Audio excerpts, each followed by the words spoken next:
This podcast is part of the Planet Broadcasting Network. Visit planetbroadcasting.com for more podcasts from our great mates. This week's episode is brought to you by ShipStation.com. When you're selling online, getting your orders out the door quickly can be tough. That's why you need ShipStation.com. Now you can try ShipStation free for 30 days, plus get a special bonus when you use the promotion code DGO. Dave, what does that stand for? Do go on. Oh, I thought you were going to say something funny there. Andy? Damn good one. Jess, can you say something funny? These two fucked it up. Don't Jess is the worst go of these. out there. Is out there one word? Yes, Hyphenate. the way I said it. No. Well done. That's all I want to say, Dave. Thanks, ShipStation.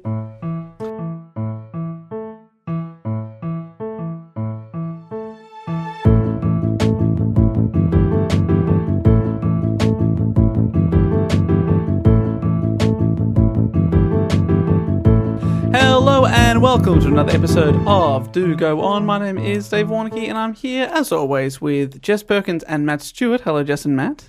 Hello, Hi there, Dave. Well, this is very exciting because there's not just three of us in the room right now. There's four of us. Are you pregnant? Yes, again. Could refer to Matt's large ego or something like that. But no, pregnant, we'll go with that. That's good. That's good. No, we're here with my son that I just gave birth to, Andy Matthews. Hello, Congratulations. everybody. Thank you so Happy much birthday. for having me on the show, Dad. Oh, it's great to have you here. And we are big fans of your work. Many people will know you from the Two in the Think Tank podcast. Yes. I just know you from friendship. Thank you. Many of you may know me from friendship. and birth. And of course my recent birth. How which was the made the birth? news for being the first one to take place from a non-pregnant man on a podcast. Yeah. Wait, you weren't even pregnant, Dave? I don't know. I'm not a doctor. That's what I'm trying to say. Right. We knew that. How did you find the... I thought he was the doctor of podcasts. That's true. He never did that degree. Yeah, that PhD is very much pending. How did you find the birth of Andy? Quite pleasant. Okay. Yeah, I can imagine Some that. people would say that having a beard would be uncomfortable. Sure. A bit scratchy on the way out. I actually found it quite smooth. I'm just Where's confused. it coming out from? It Yeah. being Andy. And I'm confused by Andy being larger than you also. That's confusing for me. He would have been wearing you like a puppet in there.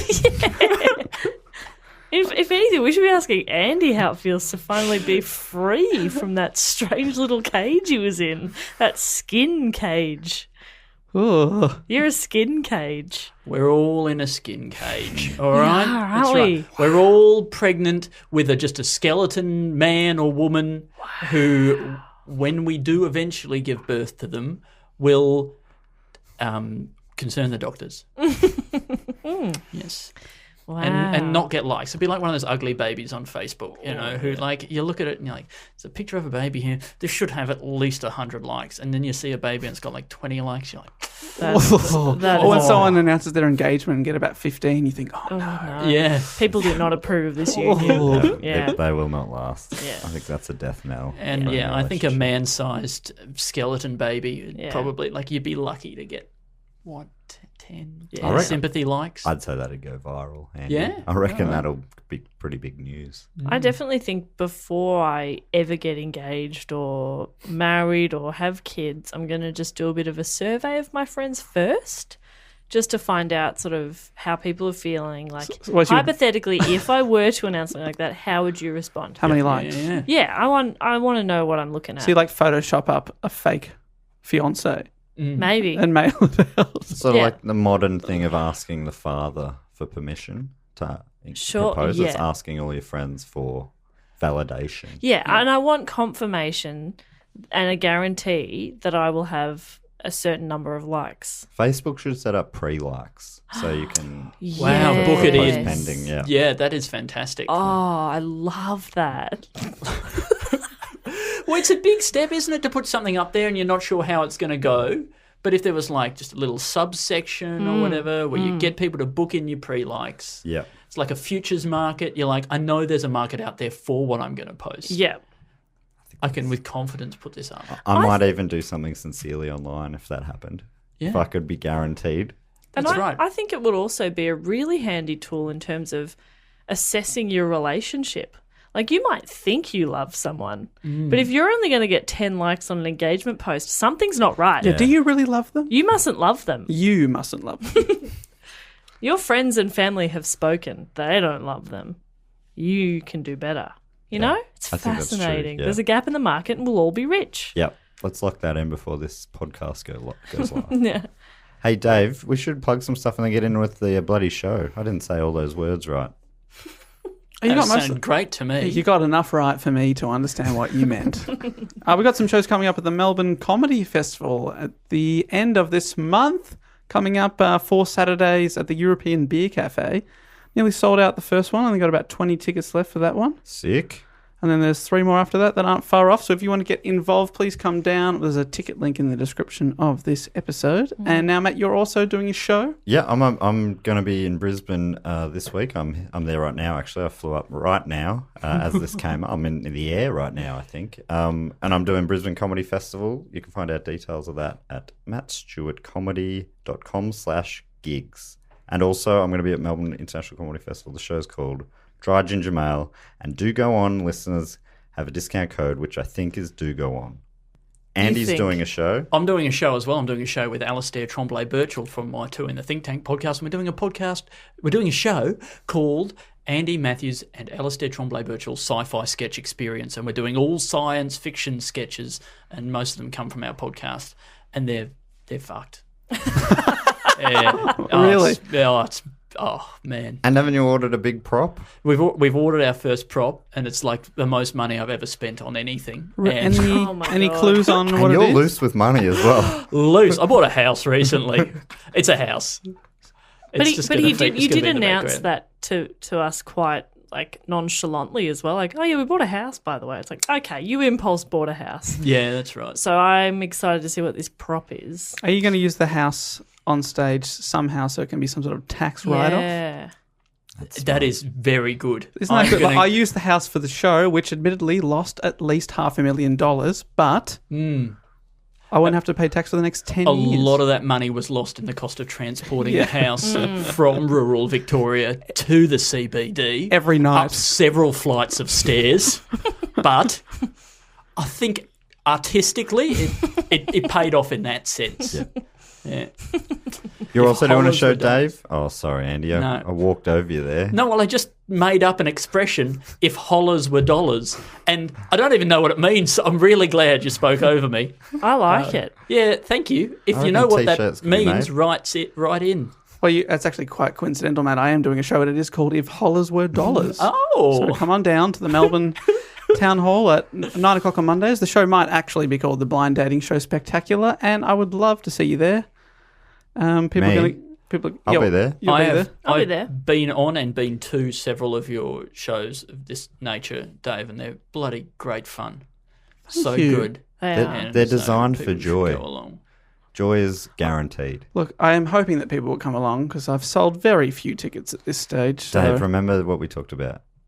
I've sold all the tickets at this stage. No, you've overdone it there. You need So it has been upgraded Dave. to Andy's house in rural Victoria. No, that's not. Dave, try again. What am I? Say you've sold. You've sold some. I've tickets. sold some tickets, but I could always sell more. There's Perfect. limited tickets. I'm buying them right now. There's limited availability. Perfect. And that was great because all of that is true. It is true. I have sold some, admittedly. Yeah. This is never enough. Nothing's ever enough for you, is it? I know. I'm a real perfectionist when it comes to seeing that bar graph go from 0 to 100% of all tickets sold. What is the capacity of your room, do you know, for Do Go On? For Do Go On, Yeah. I think it's about 120. Jess, is that a round number enough for you? Yeah, I'm okay with 120. You're right with that? Okay, yeah. great. Thank you for checking. Yeah, I'm Is okay that, with is that. that the name of the movie? Is there a movie called 120 Hours? Or am I making that up? 127. No good. Just stay with your arms stuck under the rock for another 3 hours. Thank you, Andy. Then cut it off. Or cut it off 2 hours ago, dickhead. Yeah. Right? Yeah. Ugh. What a weirdo. It's like when you were stuck in the desert with your arm stuck under a rock, you didn't think about the title of the future film about you. But you've got a lot of time to think. Like literally, that's pretty much. He could have just thought about it for another 3 hours. Yeah. Just 2 have a hours, think. 3 hours. Yeah. Yeah. And then hack away. Yeah. God, good heavens, some people. Dave, what's the show about again? Now, if you haven't heard this show before, one of us is going to do a report on a topic that the other three don't know what they're going to talk about. And this week, it is our friend Andy Matthews' turn to report. Your debut report. We've actually been talking about having you on for a long, long time. When we started the show and we talked about potential guests, you were definitely up there. Thank you. What happened? So we've been very excited to have. What I'm trying to say is we're very excited that your schedule Yeah. of let's moving blame- houses between rural Victoria and Melbourne CBD and back. It's been an open invitation this whole time. And No, I just said I'm going to redeem this. I hope it's still good. Yeah.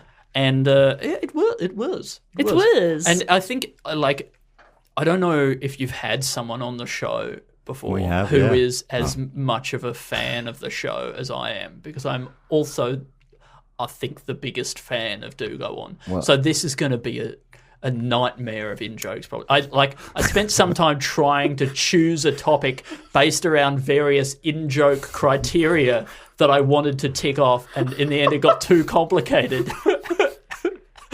So I was like, I've got to find somebody who's like from a family with lots of kids.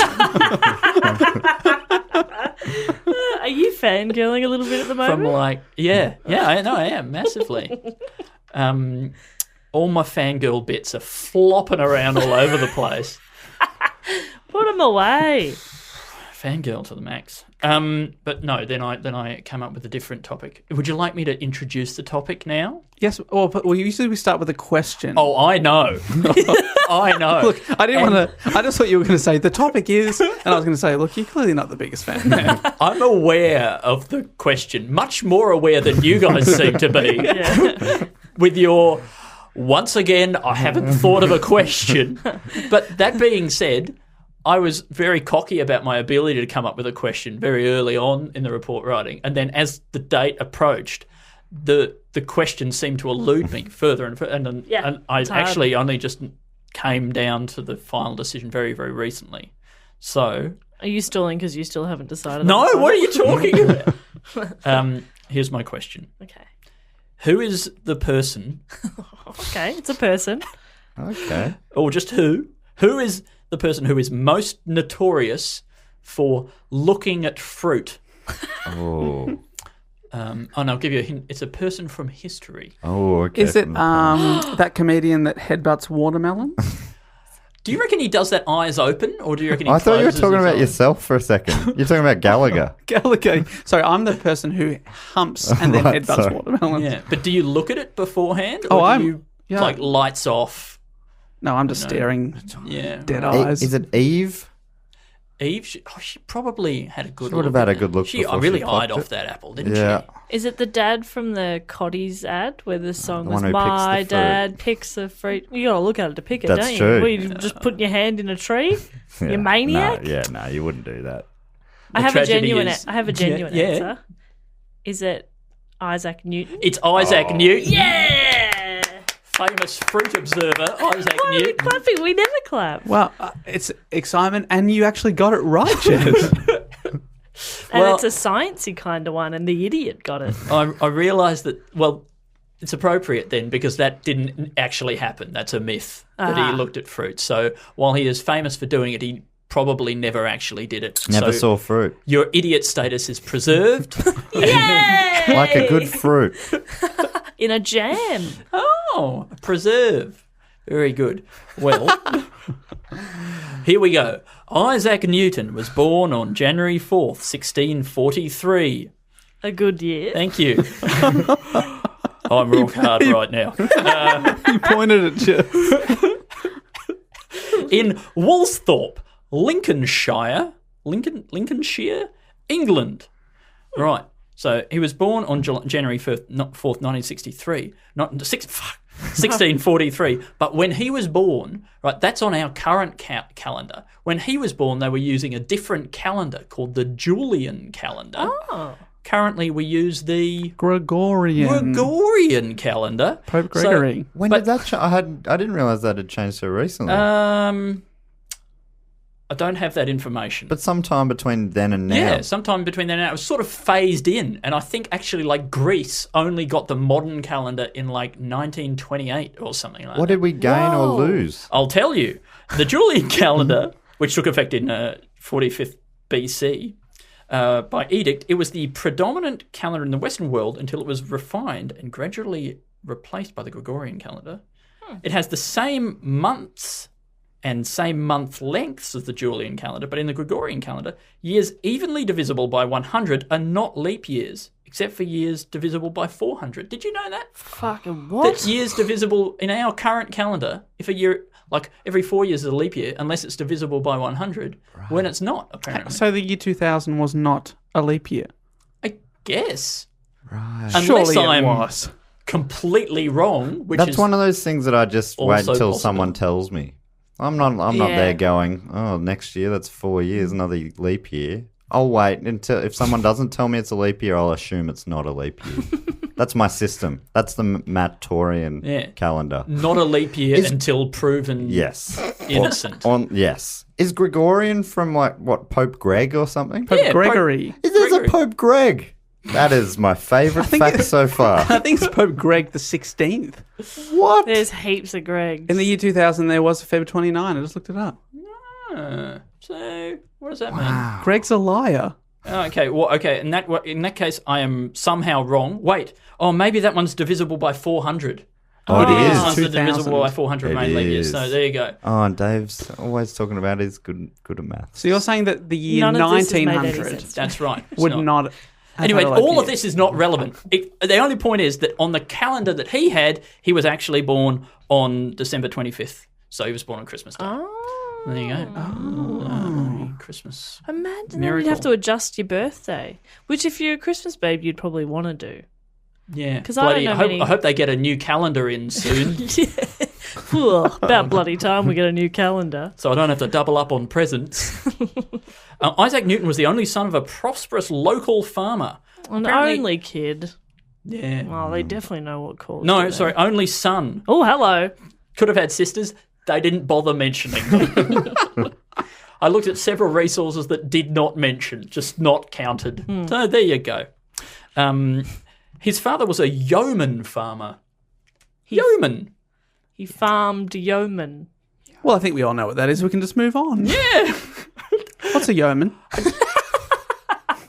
As far as I can tell, it just means like a farmer. So anyway, he wasn't like a big landlord, but he was doing well. He's just yeoman around the countryside. Yep, yeoman in the. How does he greet people? Yeoman, yeoman, yeoman. So his father was also called Isaac Newton. What are the chances of that? Anyway, and he died 3 months before he was born. Oh. Before his son was born or before he was born? Which Isaac Newton are we talking about, I hear you ask? Is that something to do with the calendar? Because the calendar changed, so he actually died before he was Oh, the born. previous- If divisible by 400. Right. On the Gregorian calendar, he died at 48. But Right. Can I point out something quite interesting? yes, Andy will find it interesting, no one else will. If you look at the iPhone calendar at the year 1900, if you look at it in month view, it says Feb 29 exists. But if you click on February, the 29th disappears. There is no Feb 29 of the year 1900. I didn't know that. oh, Of course you didn't, because it was Why? 1900. Why would you know that? Why the fuck would you need to know that? I feel better knowing. I'm ready to die. so yeah, that's great. Isaac was born tiny and weak, apparently. Oh, you did link it to Dave. You chose someone. But Dave remained that way for the rest of his life. Hopefully, Isaac grows up big and strong. And I Yep. I think that's an interesting fact, unless the person who put this fact online didn't know what babies are. You're so feeble. He only weighed so 3 small. kilos. You think you'd die? I thought men just came out of you fully formed, Well, with you- no skin. Well, you did. Yeah, skeleton muscle man. Came out of me. When he was not expected to survive, but he did. Oh. When he was 3 years old, his mother. He's still alive. Is that what you mean? Yeah, he wasn't expected to live, but he still alive Wow. to this day. Still going. That is surprising. That is very surprising, especially because he was born a baby. When he was born 3 years old, his mother, Hannah Aizkoff. Hello, mana. Hello, Hannah. Her name was Hannah Aizkoff Newton. Aizkoff. You don't meet many Aizkoffs. Not beautiful many. name for a woman, Aizkoff. Is that one word? Yeah, Ayscough. Aizkoff. Well, thank you for acting out her name over there, Jess. She remarried to a well-to-do minister called Barnabas Smith. Oh, it's a classic. We now call Aizkoff's farts. Yeah, I think it's pronounced. It's those British pronunciations. They trip you up, don't they? We've anglicised it. From the English. We've anglicised it and eaten the fuck out of it. Like it was English to begin with. Anyway, so she went to live with her new Barnabas and left young Newton in the care of his grandmother. Oh, what? Yeah. Was her name also Isaac Newton? You wouldn't believe it, yes. You can take a kid with you. You Yeah. can do that. Nah, she wasn't into it. But you can't He make was so him drink. small and weak. What a Fair. dud. Anyway, apparently this had an effect on him, in case you were wondering. His mum about- leaving him, abandoning him. Yeah, so I don't know. What a pussy. That's what it says here. Isaac apparently hated Smith, her father's new husband, but he had no connection with him during his childhood. He had much more to do with his Father's new husband? Mother's new husband. mother's new husband. I'm sorry, I'm making a lot of mistakes. You're nervous. You're flustered. I'm very excited. He had a lot more to do with his uncle, who was the rector of Burton Coggles, which I've just put in because I love those words. Rector of Burton Coggles. None of that is. That's gibberish. You put that on a business card. Yeah. Pleased to meet you. I'm available for anything you might need. I am What do they make the rectories? Rector of Burton Coggles. Oh, Sorry. I've heard of you on LinkedIn. Some sort of Middle Earth job, I would thought. Yeah. Do you have any idea what it means? He's a wizard. Oh, right. Yeah, that's basically. Yeah. Yeah. Right, okay, thank you. Just say wizard, Andy. He was a wizard. At age 12, he was reunited with his mother after her second husband died. So there she's having a Oh, good run. bit of a pattern forming here. Very interesting, Hannah. Ace Cough. Newton. Ace Cough he was- Newton Smith. Is that her name now? Sure. Yeah, no, probably. Quite possibly. He was enrolled at the King's School in Grantham, a town in Lincolnshire, where he lodged with a local apothecary. Oh. I was just in Adelaide, and they have an apothecary. All I right. said that what? wrong, didn't So I? they have an apothecary? I walked past a few times wondering what that was. It looked cool. Try again to say it. Apothecary? No, apothecary. That's Apothecary. very good. I've spoonerized it. That's not even right. An apothecary is like a shit chemist, I think. Oh. Yeah, it's like a pharmacist, isn't Yeah, it? Right. yeah, like before they had any genuine medicine. So Yeah. it's just basically a lunatic with a shop front. Herbs. Yeah, herbs. Giving you herbs. They still have leeches, them in yeah. Adelaide. Arsenic. Get a bit of arsenic on that. When you said King's School, is that where you King's learn to School. be a king? It was, yes. Yeah. That was wasn't very well attended. No. But they aim high as well. Yeah. Selective entry, you know. Right. So you have to sit an exam before you get in, and the exam says, "Are you the son of the king?" Yeah. And if you don't get it right, you don't get in. Right. But, he was amazingly so. While he He's was amazing. lodging with the apothecary, he was introduced to the fascinating world of chemistry, and they got along well. His mother pulled him out of school at the age of 12. Wait. That doesn't make sense. She put him in the school when he was 12 and then pulled him out again when he was 12. She quickly Dipping him in realized and out like a She dipped tea him. bag. Yeah, like, she quickly realized he wasn't the son of the king. exactly. You've got to get out of there. No, I think maybe I made a mistake. He may not have gone in when he was 12, but he was pulled out when he was 12. And he was reunited with his mother when he was 12, and she came along and pulled him out. Big year. Right. Big year when it was. Yeah. Whipped him out. And her plan was to make him a farmer and have him tend to the family farm. A yeoman? as a yeoman Yep. or yo boy, and Yo boy. rawhide. And he was a shit farmer, possibly because he was 12 And he was farming shit. Yeah. and he was farming So that's a sewage the brown. officer. Yeah, it I was think, the today. sewage farm. Yeah. Sewage farmer. No, yeah, it's just that. Poo man.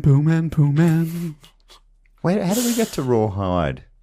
Dave just went It's there. from all the wiping. Okay. Yeah. Poo man. God, he's fast. He spent most of his time solving problems, making experiments, and devising mechanical models. Okay, so he wasn't very interested in farming. He was tinkering. He was a tinkerer. And so his mum got sick of this and sent him back to school until his uncle persuaded his mother to send him to Cambridge, where because he was poor, he waited on tables and took care of wealthier students' rooms. He's just It's sitting like on tables waiting for. waiting, I don't know what for, someone to give him money or something, or be told to leave. Yeah. Yeah. Yeah, it sounds like it's hopeful. It's hopeful if nothing else. You don't have to force a joke. I thought that was very good. Waiting on tables. All right. Nah, you're shit, Matt. That was crap. Jess and I are friends and we don't like you.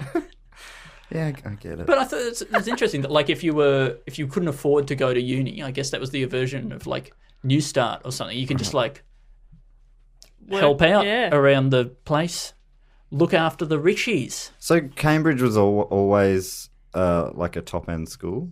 Yeah, it was really big. And Cambridge, they actually had a seat in Parliament, which later on he took up. Like just a chair. They just had a chair in there. There was a chair in there. Jeez, I've misunderstood some things Andy said today. Well, I mean, that's not even a joke because yes, they had a seat in Parliament. I don't know what to do. I don't think you misunderstood it, Matt. I think you just repeated it. I'm pretty sure that means that they also had a human that they were allowed to put on that chair. That is true. They were the seat that they had. They were allowed to put a man on it See, to wait on that's it. the real value. So there. he started out waiting on tables, and later he waited on chairs, which is much more dignified. Good for him. That is their old system was wild though, because it used to be just rich people in one house and then elected people in the other house. It's not still like that, is it? House of Lords? Anyone? Oh, they still have rich people, yeah. So one house is still just the It's crazy. dukes and stuff? Yeah, it's really weird. And- Earls? Yeah, Like Andrew Lloyd Webber, for example. Wait, he's in... He's got a seat. Oh, I think he only stepped down recently after about 30 years. Just because he's Really? a famous billionaire. What's the female equivalent of an earl? It's probably Dame. Dames and dukes? Dames and sirs? yeah. I don't know about earls. Yeah. Baroness is a baron. Yeah. Earless. Is Duke it and girl? Duchess. Earls and girls. That's it. That's it. It'd Nailed probably it. be something... Girly early. Prior to commencing his studies, he was required to take a vow of celibacy. I thought that's interesting. No fucking. None of that. While he studied. Yeah, while he's at uni. That's the prime time. You're married to the textbook. Tell me about it. How binding is this vow? It's a pretty binding vow, Okay. I mean, a vow is quite binding. but then being bound up, some people find sexy. Yeah, that's true. That's a real... Like, Oh. It's a double bind. It's a double which is another bind, Yeah. which makes it a triple bind. Oh my god. So, Oh, and that's so sexy. yes. I just like being caught up in administrative Just makes me all hot and bothered. Yeah, I like to fill out forms for like half an hour before we do it. Life admin, you know. Got to send some emails I like to fill out a spreadsheet first. before you spread me on the sheets. Yeah. All right. You can Andy edit that did out, regret right? face. I think it was, yeah, I think he was mainly regretting putting himself in that scenario. He could have put anyone in there, but Right. he said It could have been before Dave. spreading me on the sheets. Yeah. And that was, I think, where he... It would be pretty strange if you'd said, yeah, before spreading Dave on the sheets. Yeah, that'd be weird. Could have been too. someone. Yeah, that's true. I mean, Maybe he Could was have been doing Vegemite. that would have been great. Imagine spreading Vegemite on the sheets. Ooh. No, that's no good at all. I don't know why I thought that'd be good. That's Yeah. that's messy. Yeah. It seemed like a great idea. It's like, well, this'll be fun. Like most universities in Europe, Cambridge was steeped in the Aristotelian philosophy and a view of nature resting on a geocentric view of the universe. So they, even though like a lot of smart people had worked out that the Earth wasn't at the center of the universe, I guess just because that's the way they'd always done it at the university, that was the way they still taught everything. Sticklers, aren't they? They're sticklers, stickled in the mud. And they thought that the Earth was at the center of the universe, and they believed a lot of Aristotle stuff. Aristotle, I've written here, was a genius, but also a total moron. The best people are. Well, yeah. Yeah, Jess has got her hand raised. up on an audio podcast. Did I? Thus proving her point quite well. So explain the moron. Well, Aristotle, like, have you ever tried to get your head around any of like ancient Greek philosophy or anything like that? No. It's Yeah. yeah. I mean, Heaps. yeah. It's like they tried to work out everything in the universe, but they didn't have science. So they were literally just making it up and then basing it on like riddles and religion. And you read it, it's still very important and interesting apparently, and responsible for a lot of modern thought, but like trying to get your head around it just seems like total garbage. Like it's just the stuff, it just sounds like everyone was just stoned at a party at 3 a.m. and just trying to work stuff out. He was one of the characters on Bill and Ted's Excellent Adventure, I'm pretty sure. So maybe it had something to do with that when he was Checks out. plucked out. When they went back, they probably left some Yeah. doobies. Yeah. I reckon there was some doobs. Doobs. There you go. I loved watching Andy say doobies. I don't you. want to harsh your vibe, man. Yeah. I felt very comfortable with it. I don't know could what tell. you were picking up on. Probably my level of comfort. Yeah. It was an uncomfortable level of comfort. It was intense. And although he graduated without honours or distinctions, his efforts won him the title of scholar and 4 years of financial support for future education. So, I don't know. Weird So if you game were show. getting distinction, what are you getting? Like a yacht or something? Yeah, 2 yachts, maybe? I mean, 3 yachts? if you're getting 4? 4 years of free education and you're not even very good. I don't understand. I can't get my head around. Like, education now you have to pay for and stuff, and we're supposed to have come a long way, but I don't get it. I don't see why they couldn't have given him that before he had to wait on the tables and clean weird students' system. rooms and stuff. Anyway, It's like, I could have used that education, those 4 years of education for my 4 years of education. You know? Yeah. I've just done those. can we retrospect that shit? He so far, right? Does a lot of like tinkering and stuff, but no one's expecting all that much from him. Okay, but now we get a really good name, Humphrey Babington. That's a great name. And maybe that's towards the top of the list. We got to get that We got to get magnet a board list. happening. A Babington. Babington. Humphrey's a great start. Humphrey anyway. is fantastic, and then Babington. Yeah, that's got to be top 10. I Oh, reckon. that's good stuff. Yeah. Like some of the names that we've lost track of, like Aescoff, I'm like, that's fine. That makes sense. I'm Let it happy to go. have lost it. But where are the Babingtons? Yeah. Where are they? If anything, Show yourselves. You'd think there'd be way more Babingtons around just from, natural selection or whatever. Yeah. But interesting. Maybe they have to change their names Oh, for witness protection. some reason. All the Babingtons went into witness protection. Mole people. Really? Mm-hmm. Wow. All of them. Mm-hmm. It's an Mole people ancient protection. Moles. mole person. Yeah, heaps of hot moles. Anyway, so Humphrey Babington, he was one of the senior fellows at Trinity College. He was the brother of a woman whom Newton lodged with while he was a student. And he, although it was not established beyond doubt, it seems that he may have helped him to get appointed to get this stuff at Trinity, get the extra education and stuff like that. So it's like who you know, or who is the brother of the woman that you lodge with. You know? As The they old say. adage. Yeah, it's the networking. That's you where know. that saying comes from. Wow. It's not what you know. It's not what you brother of the woman that you lodge with. It's who you brother of the woman that you lodge with. Yeah. This expression. Anyway, so he went back to stayed at uni, and then in 1665, the Great Plague came to Cambridge and forced the university to close, and he was away for 2 years. So that's great. Great. So you just got your 4 years of free education. Yeah. And you've just lost 2. To the plague. It's like a plague day. It's like a snow day, but like 2 plague years off. You know, when you wake up in the morning and like you look out the window and everyone's got the plague and you're like, oh, it's going to be a day off school. Yeah. Yes. It's going to be 2 years off school. Yeah. You look out and everyone's just got pus exploding from their buboes. And you'd be high-fiving him saying, thanks, mate. Thanks, yeah. As you skateboard down the street. Or you get out your toboggan and you're probably tobogganing all the pus or something like that down the hill. Those were the days. Did we mention the Great Plague last week? Yes, we did. So is this the same sort of time frame? That was... There's been many plagues, haven't there? Yeah. Yes, actually, it was around for several hundred years, coming and going. Right. Well, it's coming at this stage. 1665. They call it the Great Plague, but I don't know if that's the same as the Black Death. I suppose I should have looked into that. Right? 'Cause the Black Death is the one that was like Yeah, but killing it did come, like half of Europe or but whatever. then it would go away and then come back. Right. That's how great it was.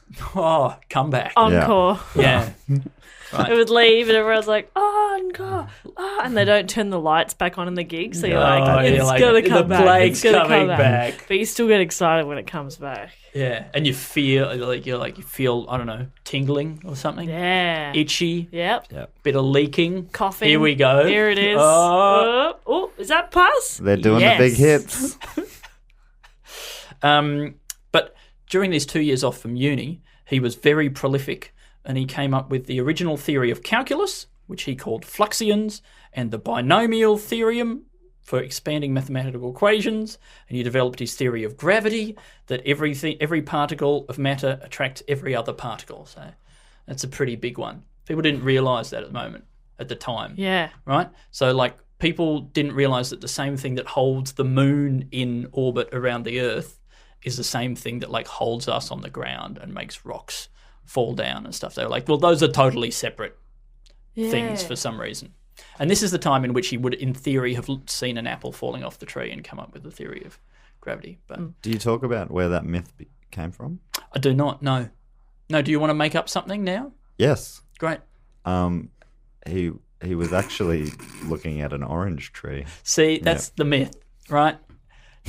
And you know, it just got away from history, and you know, they've run with it. It does feel like a pretty lame myth. Like if they're trying to sex up his story a little bit, make it a bit more interesting. It feels more like maybe like a teacher was trying to explain it, and that's like the kind of story they'd use. I think like a lot of the myths back in that time, they had a lower standard for myths in general, I think.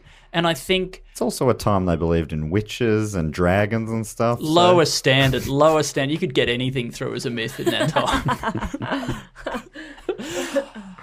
time. Witches are secretly stealing our children and controlling our minds. A man saw an apple fall out of a tree. The list goes on. Slow down.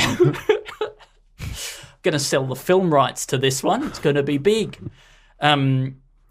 Yeah, look, but also... Big, that actually changed a lot, didn't it, the movie Big? It started out being a movie about a guy watched an apple. Well, ended up being about Tom Hanks growing up real quick. You know what it's like when the network execs get their claws into these things. Yeah. You know? Sidney Sheinberg gets his hands on a script.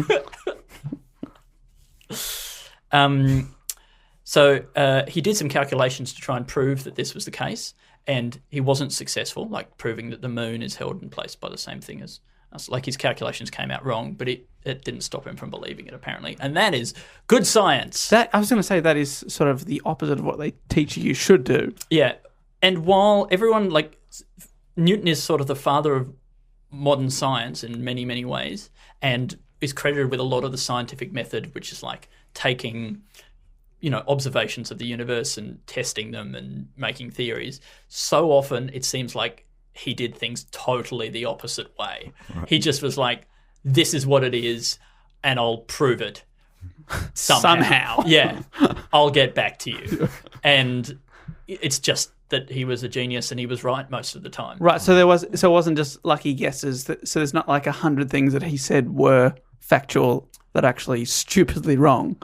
We'll get on to that a bit because he also, particularly later in his life, went a bit weird. And, All the greats do. Yeah. yeah. Matt? Yeah. Oh, Yeah. yeah. I'm in my weird years. Yeah. Oh, You we should- know. Yeah. He also came up with the 3 laws of motion, Newton's 3 laws. Loca. Yes, Jess? E. And No, I got nothing. I would like to second that. Forward.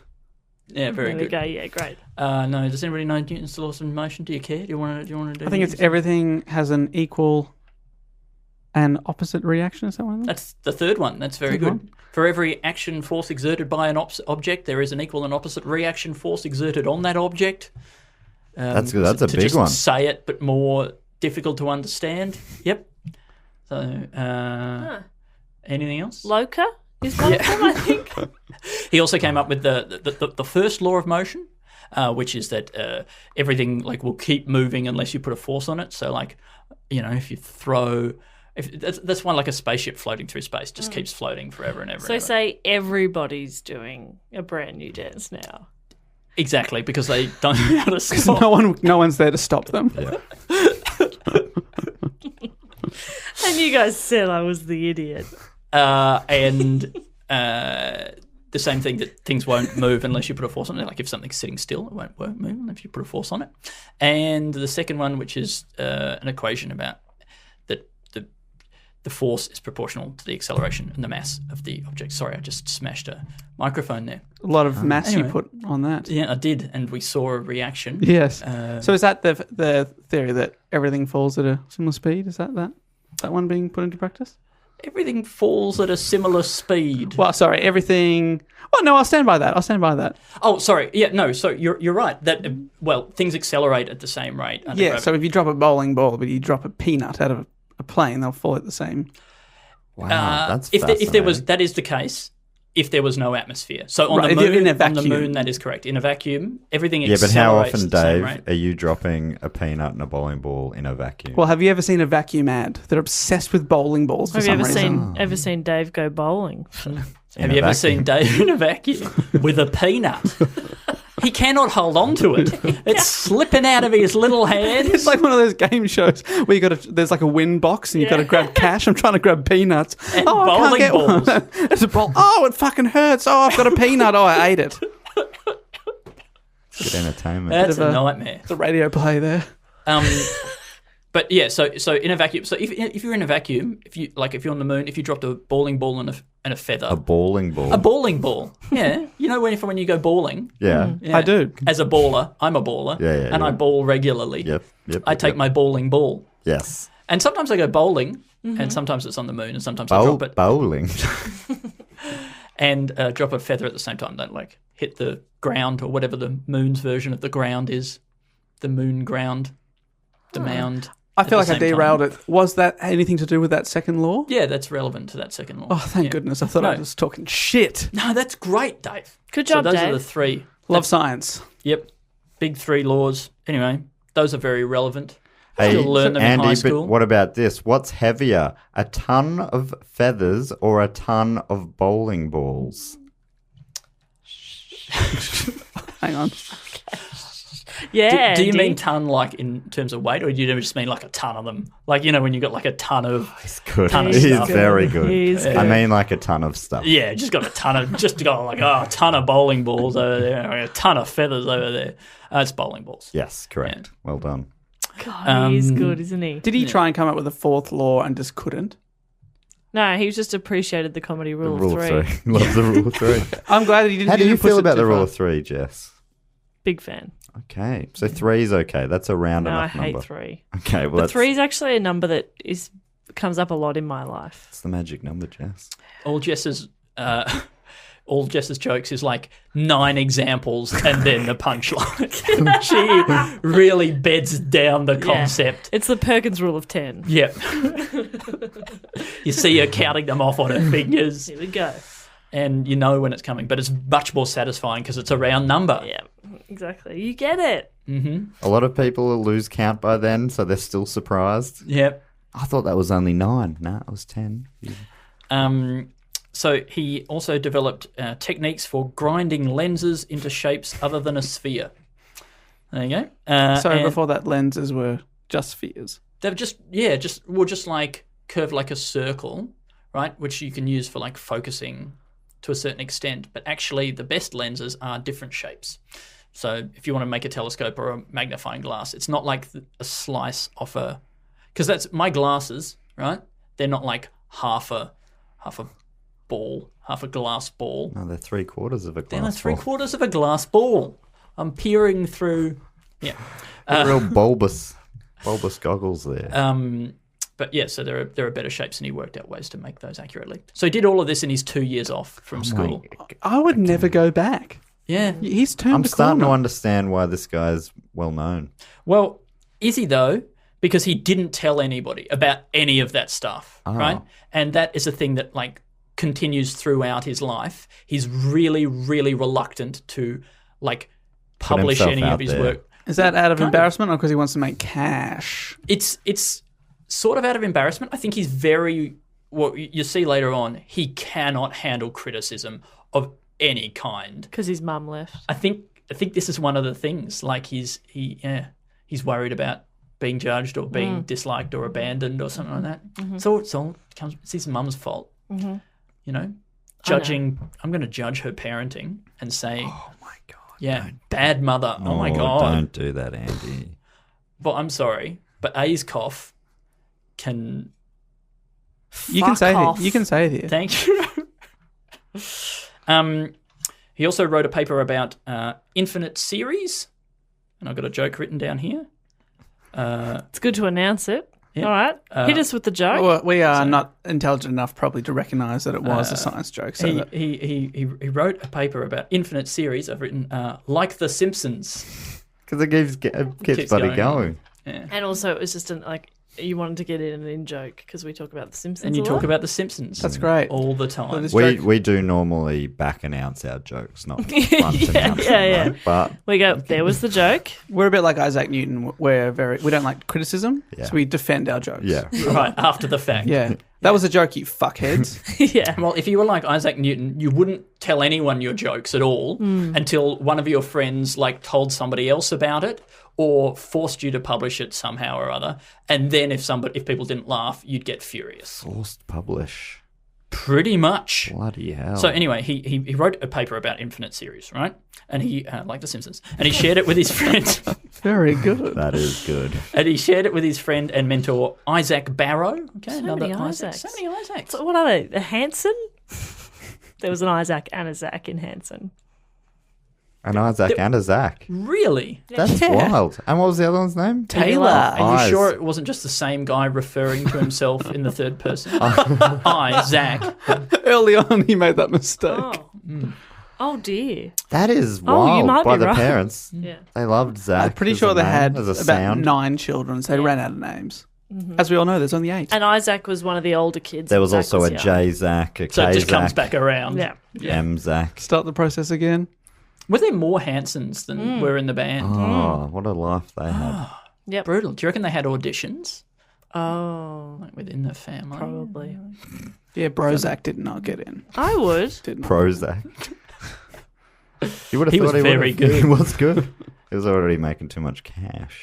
So he shared this paper with his friend. He wouldn't normally tell anybody anything, so he shared it with a friend. And Barrow shared the unaccredited manuscript because he didn't include his name as the author, even when he gave him this paper.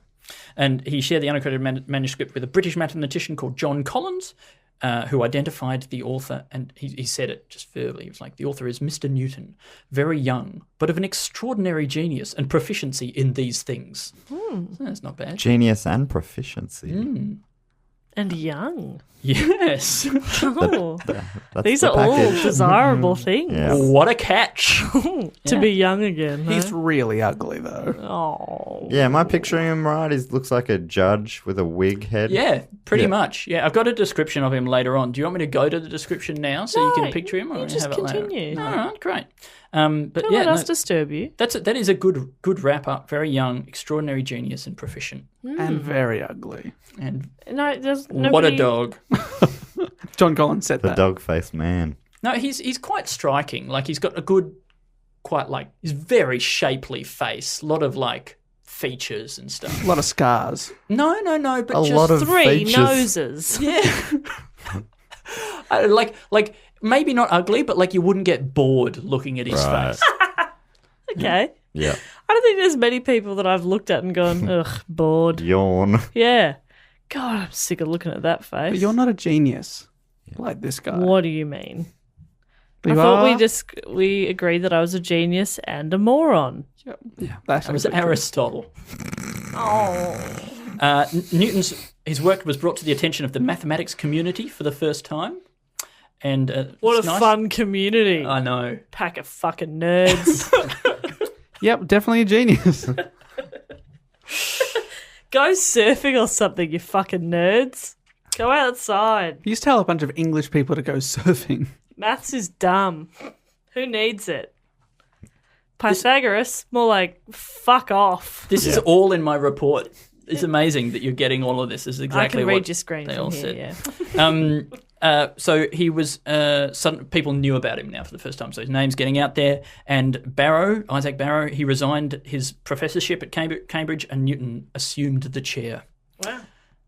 A bit like when Obi-Wan lets Darth Vader kill him so that Luke can be the new professor Yes. of the ship.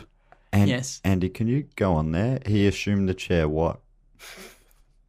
Sorry, you just Was- stopped mid-sentence there. Would be really comfy. Mm-hmm. So he had he sat in it. Had a Yep. sit. Had a little sit.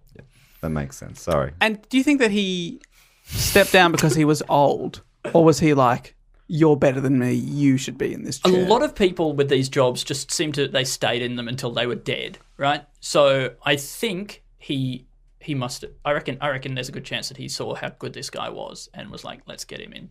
I can't compete. That's great. So Yeah. he's got a nice-sized ego.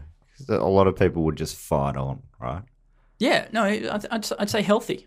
Yeah. Healthy. He's he's got self-regard, but he doesn't need to prove anything. Yes. And when he sees somebody coming along, he's like, oh, here you go. Was this a famous guy? I missed his name. Obi-Wan. This is Isaac Barrow. This is just Oh, another this is guy. Barrow. Yeah. So this was this was his job as a professor at the university, right? He lectured once a week for half an hour for one term of the year, dictating his lectures as fast as they could be written down, right? So that was Half an hour once a week for maybe a quarter of the year. That's a good gig. yeah. So like 10 lectures a year or something like that. 10 half But- hours. It was But- a different calendar, wasn't it? 5 hours. Yeah, different calendar. There was 900 weeks. But he would let students come and ask him questions about the lecture for 4 hours. I was going to say, for 4 minutes, one day a year. So he's working That'd be like intimidating, right? But what was he like as a person to chat to? Do you have that kind of intel? yeah, I do. I do actually. Yeah, not good. Right. Not good. He was sort of vague. Like he was always thinking about other stuff, and he would take offence at really things that people hadn't really said that were offensive. Like he seemed to be very sensitive, and yeah. So anyway, so it would have been a fun 4 hours. But he was doing basically a 4-hour work week, which I think is very ahead of his time, very Yes. modern. What's Did that he guy's invent name? that? Did Put he a lot invent of that? money into like shares and Bitcoin and stuff. And God, he's Yeah. good. Weird diets and health routines. Mm-hmm. What's that guy's name? Pete Evans? I don't Talking know. about Tim Ferriss. Tim Ferriss. Right. 4-hour Big work week. podcast. Oh, so is that who that is? Right. That's- See, yeah, I was that's- trying to that's- do a reference to something I had no idea what it was. I think you're in the same sort of ballpark, only I think Tim Ferriss might be a bit more legit than Pete Evans, although I have no idea I either. think Pete Evans is the judge on My, My Kitchen Rules. Yeah, he is, but he has weird food stuff. Like Yeah, he that's does right. diets and He's a caveman. paleo. But I think he's more than happy to work for more than 4 hours a week Yes. and get paid millions of dollars. Good man. So he spent a lot of time investigating light. He's very interested in light. Right? Okay. And here's an extract describing an experiment that he did. So this is from reading from his his diary, which is like in Old English, so I'll try and... Well, not Old English, but it's like... You know, before they had spelling and like sentences and stuff? Yeah, it's relatively old, Andy. I think 400 years you could call that Old English. All right. It's all relative, right? Yeah. It's relative, mate. And by the way, do you guys know what a bodkin is? Yeah, obviously we all know what a Yes, bodkin we can move on from is. bod- But for the Bodkins. idiots at home, Yeah. what is a bodkin? Would it give you a clue if I'm about to tell you that he pokes the bodkin in behind his eyeball? Is that his partner or? It's like a 4-point pen, I think. You're close. It's just a needle, A needle. right? So it's like a curved needle is a bodkin. And he actually did that? So if you, yeah. So anyway, I'm going to give you much more detail, Matt. So get ready. I don't know if I want it. And if you want to zone picture out what for a this little looks bit. like, there's a lot of like extra E's on the ends of words and stuff. Like took has got an E on the end for some Oh, reason. took a. I took a bodkin and put it. Sorry, it's a took a bodkin. I took a bodkin, and put it betwixt my eye and the bone, as near to the backside of my eye as I could, pressing my eye with the end of it, so as to make the curvature in my eye. There appeared several white, dark-coloured circles, which circles were plainest when I continued to rub the eye with the point of the bodkin. But if I held my eye and the bodkin still, though I continued to press my eye in circles, they would grow, faint, and often disappear until I removed them by moving my eye or the bodkin. Has he just described blinding himself? He's given it a fair crack, but he's basically got a needle shoved it in under behind his eye and is pressing and Oh, no, I can still hear him. Took his headphones off to get away from the sound. Matt's genuinely troubled by this. I'm sorry. Yeah, eyes. Something about eyes. I'm happy with most things, but sticking things in eyes, I don't love it. I'm imagining that he's doing this whilst he's There, doing I said the. it. So this is science, basically. Sorry, what Is was he that? doing this during his 4-hour work week while people are trying to ask questions about the lectures and he's thinking about other things? He's mainly about the pain in his eye.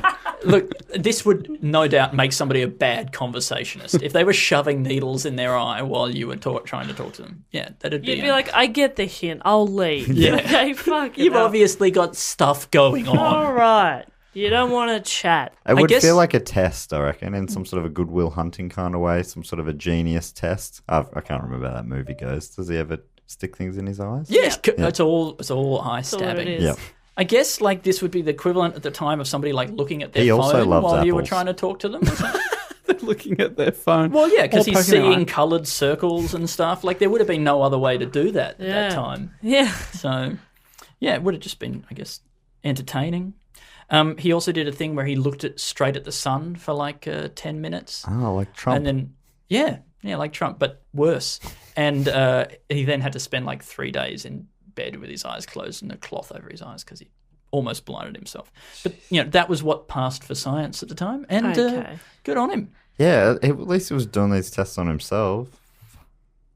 These days, they'd probably do it on someone else, I reckon. Yeah. Science of today. They've lost their nerve. Probably doing it on a Optic rabbit. nerve, Yeah. probably stabbing it with a needle. Sorry, Anne, I'm just going to cut in for 1 second. I want to just have a quick word about our sponsors today, ShipStation.com. Do you sell online? eBay? Amazon? Magento? I have before. Well, then you need ShipStation, Dave, and listeners. It's the fast and easy way to manage and dispatch your orders, all from the one place. Which place? Your place. Oh. You can use ShipStation to compare rates from top couriers, including Royal Mail, FedEx, DHL, and UPS. And whether you have one or hundreds of orders, ShipStation makes it easy to batch and print labels so you can get orders out quickly and keep your customers happy. That's right. It's just easy and it saves you time and money. And what you want is happy customers. That's what I want. Absolutely. I'd also love customers. Yeah. And then to keep them happy. Yeah. Step 1. I'm writing this down. Get customers. Mm-hmm. Wait. Step Crossing 1 should that be out. have a product. Yeah, I'm going to call that step 2. Yeah. Step 1, have an idea. Great. Great. And so on. So if you want to get involved in this, you can now try ShipStation free for 30 days. plus get a special bonus when you use the promo code DGO, which stands for, Dave? Do go on. I really wanted a funny one there, Dave, and he's let me down twice in the same episode. Jess? Don't put that pressure on me again. That is nowhere near. You got the first one right, but it really fell away from there. To get that promotion, you just have to visit shipstation.com, click on the microphone at the top of the homepage, and type in DGO. That's shipstation.com, then enter promotion code DGO, shipstation.com. And like we always say about shipstation.com, Jess? Make ship happen. Did I get it? Yeah, you sounded a bit weird, but that is right.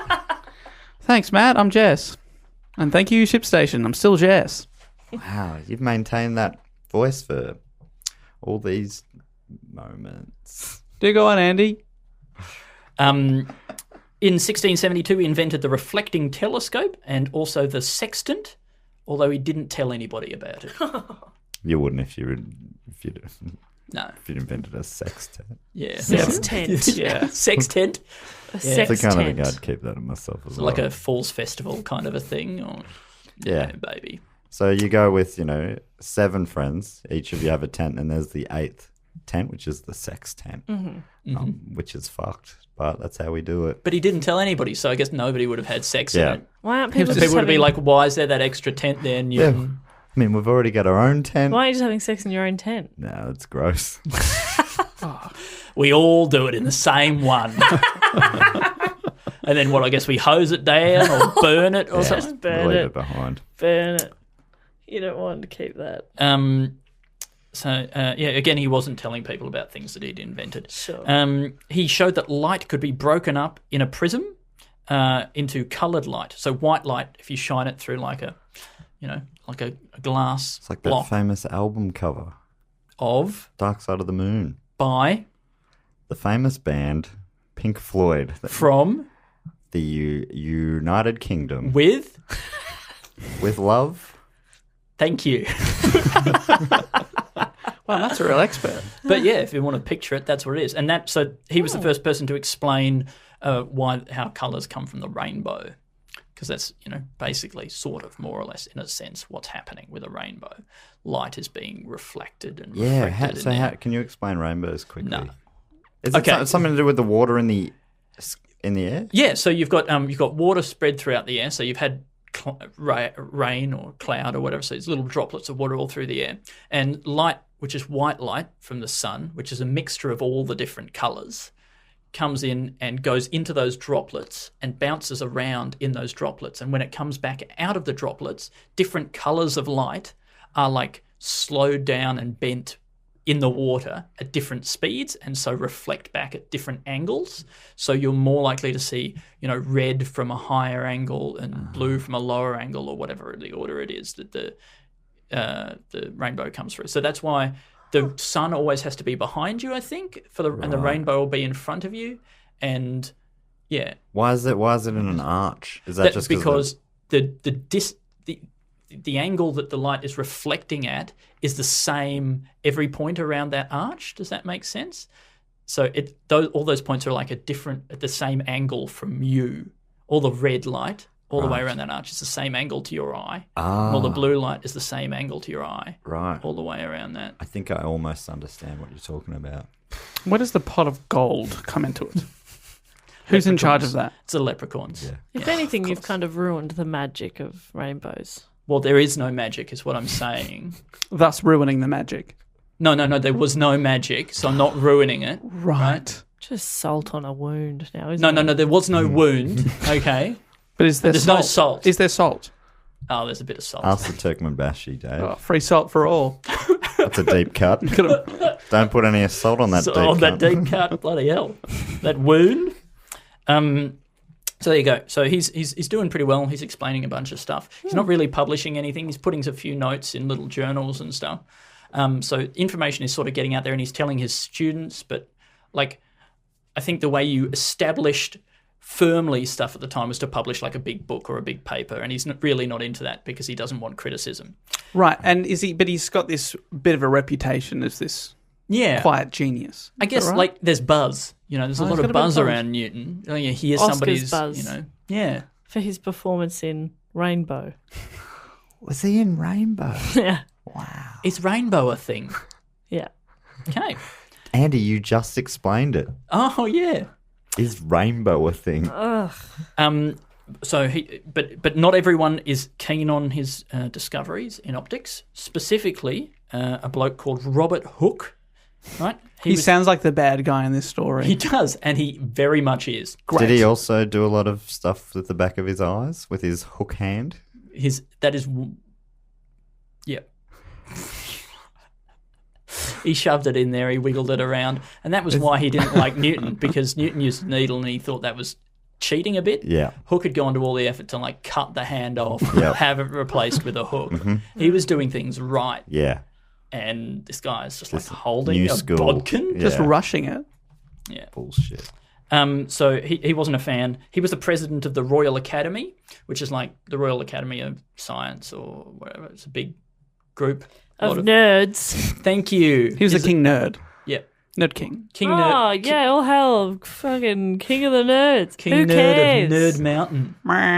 Yeah. It's all written down here. Yeah, fucking nerds. So he criticised Newton's writings in a very condescending fashion. Oh no, Newton And, doesn't like criticism. That kind of tone.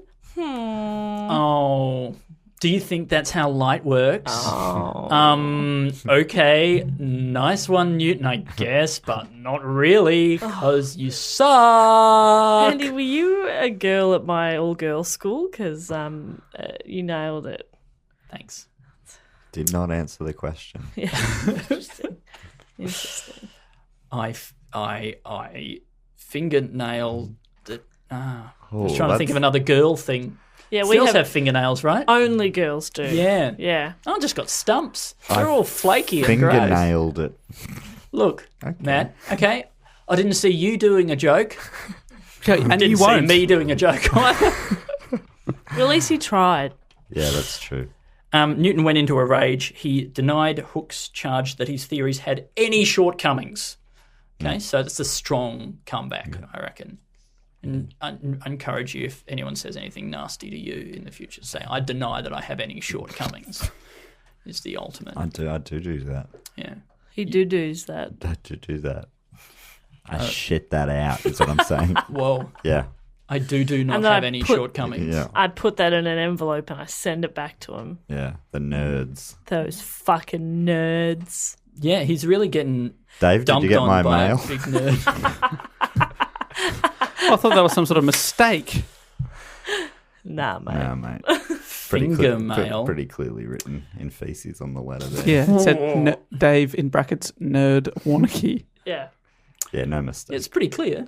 No mistake and namaste. That sounds similar. No mistake. Just give yourself 5 minutes for that one. This does feel like both the most intelligent episode we've ever done and also the dumbest episode we've ever done. I hope I'm not being. Am I being like boring? Jess is yawning a lot, and I don't She's know. just a rude bitch. No, okay. this is As a long as that's fascinating all it story. is. I really do know nothing. I knew No, I know the only thing nothing. I knew about him was that maybe there was an apple. Yeah. Yeah, I knew and that there might isn't. not have been true, but I didn't realize that was not at all true. I thought it maybe had been like really fluffed up by Yeah. Hollywood. I can't deny that he may have seen an apple at some Oh, point. story's so changing. yeah, everything there's a basis in truth Yeah. for all these stories. You know? And Andy, I just want to point out as well that I have really laid it on thick today in terms of my criticism of nerds. Yeah, And just as I, playing a character. And I you am stand by that. yes, but I also acknowledge that our listeners may not know that you do have a science background, Yeah. but you're one of the good ones. Thanks, mate. So you're okay. When I'm saying fuck off nerds, You mean it's about all- people like you. Yes. But not you. Yeah, Dave. She's talking about Dave. Yeah. Okay? It's other people with skill sets and interests and education that's similar to yours. But I can take it.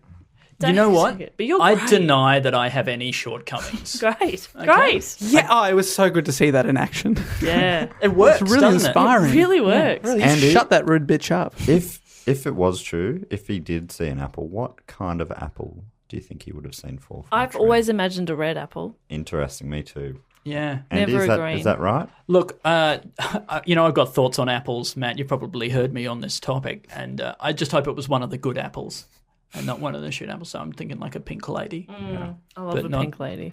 but not a red delicious. Fuck off, Red Delicious. Fuck off, red delicious. That's bullshit. Red Delicious looks like a good fake apple, but Yeah. it basically is And it ornamental. tastes like a fake apple as They're well. the Powdery. worst. It is so powdery. Powdery and like bitter, and that skin is so thick. Ugh, I like a crisp pink lady. thank you. That's right. Number 1, Pink Lady. Yeah. 2, maybe Two. a Fuji. Fuji's pretty good. Cox's Orange Pippin. Just like saying it. Don't know what it is. Sounds like an orange. Yeah, does. Or a fish. Could be a fish. Oh, yeah. A pippin. So one of the differences between Hooke and Newton, Hooke was older, but one of the differences scientifically was that he was older. that he was older. also It's a science scientifically fact. correct. Yeah. So there you go. While Newton thought light was particles, right? He thought light was like tiny little balls of stuff that were like bouncing off things. Hooke thought it was waves, so he thought it was some sort of wave, probably in this thing that they all thought existed that was the ether, which just like permeated everywhere in the universe and was like an invisible, undetectable substance that was all through space and through the air. Okay. Waves is more accurate, isn't it? I was going to say, I could not tell you. Both of those sound wrong. But wave sounds more right to me. If you were going to say it's not particles or waves, what would you say it is? I would say it's mist. Oh. Yeah. So this room is I lit would up by say- mist. Have you heard the term a light mist? Wow. That's what it is. No, actually, I don't think that's a thing that people say very often. But People say that. Andy- Oh, a light mist out there coming from our light sun. sun. May I also have a stab Yeah, have a at some stab. science? I think it's a feeling. Yes. Okay. Light is That's a feeling. good. I didn't realize. Yeah, I hadn't considered that, but I agree. Well, you're both wrong. And both of these guys are also both wrong, but they're also both right. Light is both a wave and a particle. So Yes. there you go. Which is, if you're going to put it into one word, Jess? A feeling. Thank you. Or a pave. Or a warticle. They should call it that. A warticle is A warticle fun. is fun. Oh, having a warticle. So they are actually both incorrect, yet correct. Yeah, because light, it turns out, moves in photons, which are little packets of stuff, which is kind of like a particle, but also they behave like a wave. So they demonstrate all these properties of waves, like sort of they interfere with each other like waves do, and they, reflect and move through things like waves do. So yeah, it's kind Light of can both. move through you. Light can, well, X-rays, right, are a type of light. So that's just like a really high energy, high frequency light. So they can move through you. Gamma rays with like radiation, they can move pretty much straight through you. Yeah. The higher energy it is, the more easily it can go through stuff. Or if you're It's a wearing like smaller a very, like a very thin blouse. Thin blouse. I don't- Yeah. Or you've blouse. got like I've not often worn a blouse. yeah. Or like you've got a wet t-shirt. But if on they something, are, if people you are can wearing see a your nips. blouse, I mean, I am wearing Yeah. a blouse. I But- don't often wear but if a you are blouse. wearing one, it's always thin. Yes, Yeah. exactly. And wet. yeah. Yeah, exactly. Yeah. So that's what it is. You're right. No, so it's both. So anyway, he's not dealing with this well. I love the idea that he just can't take criticism. But it's also interesting how they go hard at each other. But I guess that's how it has to work. everyone's going hard at each other all the time in this period. Like it's all like writing letters to, because even these guys, they hate each other, right? And they're like constantly writing letters to each other and Strongly worded letters. strongly worded letters. Great. Oh no, I think you'll find. I Yeah. think you'll find. I think they used that a lot. Yeah, he probably just had a stamp that said, "I think you'll find," and then would, I think signed his name. Yeah. Didn't actually write what you think he'd find. what is the like equivalent of autocomplete or something at that Yeah. time? So how he dealt with this criticism was that he delayed publishing his book about it until all the critics were dead, which I think is a strong Bold. move. Yeah. Bold. Yeah. Including Hook. Including Hooke. Yeah, didn't publish it. Hooke died in 1703. And he published in interestingly, no 1704. new critics were born in those years. That's right. Amazing. He's Everyone outlived was the very critic. supportive. Well, I actually, think- my dream is to outlive the critics. one of the things was that he was, I think, because he was young and having a lot of, coming up with a lot of new theories. A lot of the older people were, sticklers in the mud. Yeah, they weren't hip. They weren't hip to his new way of doing things. I guess you could say he was a bit like Kevin Bacon in Footloose. Yep. Right? And Hook was like the mayor of whatever that town was that banned dancing. I think Footloose. it was Footloose, yeah. Footloose The town? was good. Yeah. Yeah, right. What a Footloose, stupid Virginia. fucking rule. Right? Banning dancing. No dancing. And that was John Lithgow. And he's fun. Yeah. He's now Winston Really? Churchill. Wasn't that John Lithgow Probably. that was making the rule in Footloose? I feel like it wasn't, but it could well have been. He's Well, been the same it age for his whole life, John Lithgow. He's one of those should have great been. Yeah, characters. it's really impressive. Yeah. So you go like grey early, Yeah. and then you just coast. Newton did that. Newton went grey at 33 and just had like thick grey hair for the rest of his life. That's the way to do it.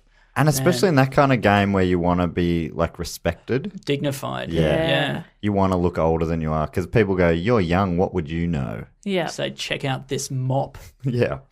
And this scar behind my eye. It looks like my head is surrounded by a light mist, but it's actually my. Yeah, right. But it's actually light, not mist. Same. So there. And is Hook the man that we don't know what he looks like? Is that man? I have no idea what he looks like. What do you mean? There's that man, that science man and then That man, that science man. That science man. When he died, they're all like, "Look, I don't like this. I hate this guy so much." They burnt the only portrait that existed of him because everyone hated no him way. so much. I've never That's heard of it. really I love possible that was the case. I know that Darwin had a similar relationship with a bloke who I think was also the head of the Royal Academy, and he hated him and His name was suppressed Greg. him. I'm probably thinking Scissorhands. of that guy. it might have been the same guy. Or you might be thinking of the same guy. I don't think that's Hook. And I can confirm. Are you guys having a separate conversation? I Matt was just is. debriefing on a miss. I just had a swing and a miss, and then I was just talking it through with Jess off mic. Yeah, I've had a few of those. I think quite definitely. You're batting it. Like- I don't know what I've heard them say this in America a lot because I don't really understand baseball that much. Even though my team, the Detroit Tigers, are a very good team. I've heard people say they're batting at something and something, but I don't know what the number should be. Anyway, I think you're batting at 10-0. Thanks, mate. No worries. I was about to thank you. No, thank you. So yes, they continue to have a rivalry, and he's continuing to publish anything, to refuse to publish anything that anybody might have an issue with, which I think is a good way to get ahead. Yeah. Don't do anything. Yeah. Another good way to get ahead is just to, saw one off a body. No, I'm going to take a little nap. Great. So they continue to write letters to each other, but then in 1678, Newton suffered a complete nervous breakdown and stopped writing letters to anybody. And then That's the how you death, show it. the death of his mother the following year caused him to become even more isolated. And for 6 years, he withdrew from any scientific exchange except for when other people initiated it. And even then, he always kept it short. So, used a lot of emojis and abbreviations. And it's just like, soz, Soz can't later. can't science. Can't science. But science was like SCNC. Yeah. Yeah. But they got it. Can't Yeah. science. But he Some thought he was saying he can't seance at that time. And Which they're was, like, that's fine. I was just wanted to come around and talk about gravity. Well, he kept studying. He kept working on his study of gravity and planets, and ironically, the impetus that put him in the right direction in his study came from Robert Hooke. Hooke wrote to Newton and brought up the question of planetary motion, and suggested, because while he had this idea about gravity, right, he had, the idea that everything was universal gravitation, everything's attracted by the same force, the moon and the apple and all that. He didn't have like any maths or anything to back it up, right? So Hooke wrote him a letter suggesting that on planetary motion, a formula involving inverse squares might explain the shape of planets' orbits. Okay, so why they're going around like What, isn't an inverse square a square? no. Short answer. I thought I might have found him out there. Does anyone else want to have another guess about what an inverse square Is an inverse square not a square? Yes, in a way. Thank you. But also not. It is. So a squared number is like x squared, like Oh, we're talking about numbers. 2 times 2, right? But an inverse square is I know like this. It's the thing with that squiggly line. Am I right? I don't think you are. I mean, Are you thinking of long division? in a way, all writing is squiggly lines, Thank Matt. you. So you've Thank you. So you're saying you've yes. cast a wide net, is what I'm saying. I've cast a correct net, I think. Is what you're Correctly saying. wide. Yes, you've scoured the ocean floor and you've denuded an entire ecosystem. And Killed a lot of penguins, but yeah, killed a lot of penguins, but you got the starfish That's what I you was were after. after. Thank you. So you got your scallops. my nap didn't last long enough, I don't think. Please explain inverse squares. Inverse squared is like 1 over x squared, right? So 1 divided by the number squared. That's what inverse means in math. So anyway, that's like part of the equation if you want to think about algebra. But if you don't want to think about it, that's fine. I don't, because I'm not a fucking nerd. But what it's saying is that like if the distance increases by 2, then the strength of the gravity is going to go down by a factor of 4. If the distance increases by a factor of 3, then the strength of the gravity is going to go down by a factor of 9. 9. Thank you, Dave. Let's do a separate podcast where we Yes, just great. I'm tell each other maths No, problems. I'm very interested in this kind of stuff. Matt, you and I can do it. We just talk about like skateboarding and being Shaka. gnarly. Shaka Yeah. hand symbols. Shuck a hand symbols. Yeah. So they wrote a few more letters to each other, even though they hated each other, and then Newton quickly broke off all communication, right? So what do you think might have happened? He was criticised. Not on this occasion, actually. Right. Did he crack it? Crack the code? I Panicked. I think, and I could be wrong, but I reckon he cracked the code. He worked out the solution, and he didn't want to have to share the credit with Hooke, so he stopped communicating with him. And waited till Hooke died. Pretty much. Yeah, I don't know about that one exactly. Does that but feel? How do you feel about that morally? Newton he's a bloody complicated cat, and he's like people say he's very modest, but at the same time he's really really defensive of ideas that he thinks might be his, and he is pretty mean to people who want to share the credit for various things. It's a bit of an asshole. Yeah. Yeah, but Robert Like Hooke his mother. it's also his enemy. It's like having to share the credit with your enemy, the man you hate the most. Isn't it interesting that like back in the day, if you had an enemy, you had to still write letters to them? I hate you. Well, I hate you too. I hate you like- more. You can't just like, I don't know, write snarky comments on there. Yeah, I've read some of Twitter the or letters something. between Lennon and McCartney and stuff as well. When Oh, they really? weren't getting on. It's pretty. It feels a bit weird reading them, really, but But they were writing letters. Did they have Yeah. to like sort stuff out? Did they have to like work out rights and no. What stuff, the ones or- I was reading recently weren't about that necessarily. It was more just like, yeah, You just suck. sort of like that sort of subtle bitchiness sort of stuff. Yeah. But it's so much effort to write something Yeah. down. Yeah, well, I guess. Yeah, what. I don't know. They were rich. They could have just sent a person around and said, "Remember these words and tell them to John, please." Little. I was the Beatles. But if That you was- were the Beatles, you would have sent a person round who had remembered your speech. Yes. So in 1684, Hooke mentioned his theory to Sir Edmund Halley of the Halley's Berry. Halley's Berry? of the Halley's berry. Wow. Also known as a comet. Right. Yeah, it was a huge berry. That's what he thought it was. A flying berry. Yeah. Well, he fruit-obsessed. looked at the falling apple, and then he looked at the comet up in the sky. He said, "They must be the same thing. This one's bigger because it's an apple. That one must be small. It's probably a berry." Berry or a grape. They're my best guesses. Yeah. Halley's grave. And also his name was Sir Edmund Halley. And yes, he did see the comet and he predicted when it would return. Oh. So Halley visited Newton. So Hooke is told, just talked about his theory with Halley. Halley visits Newton, and Newton's just coming out of his 6 years of being a recluse.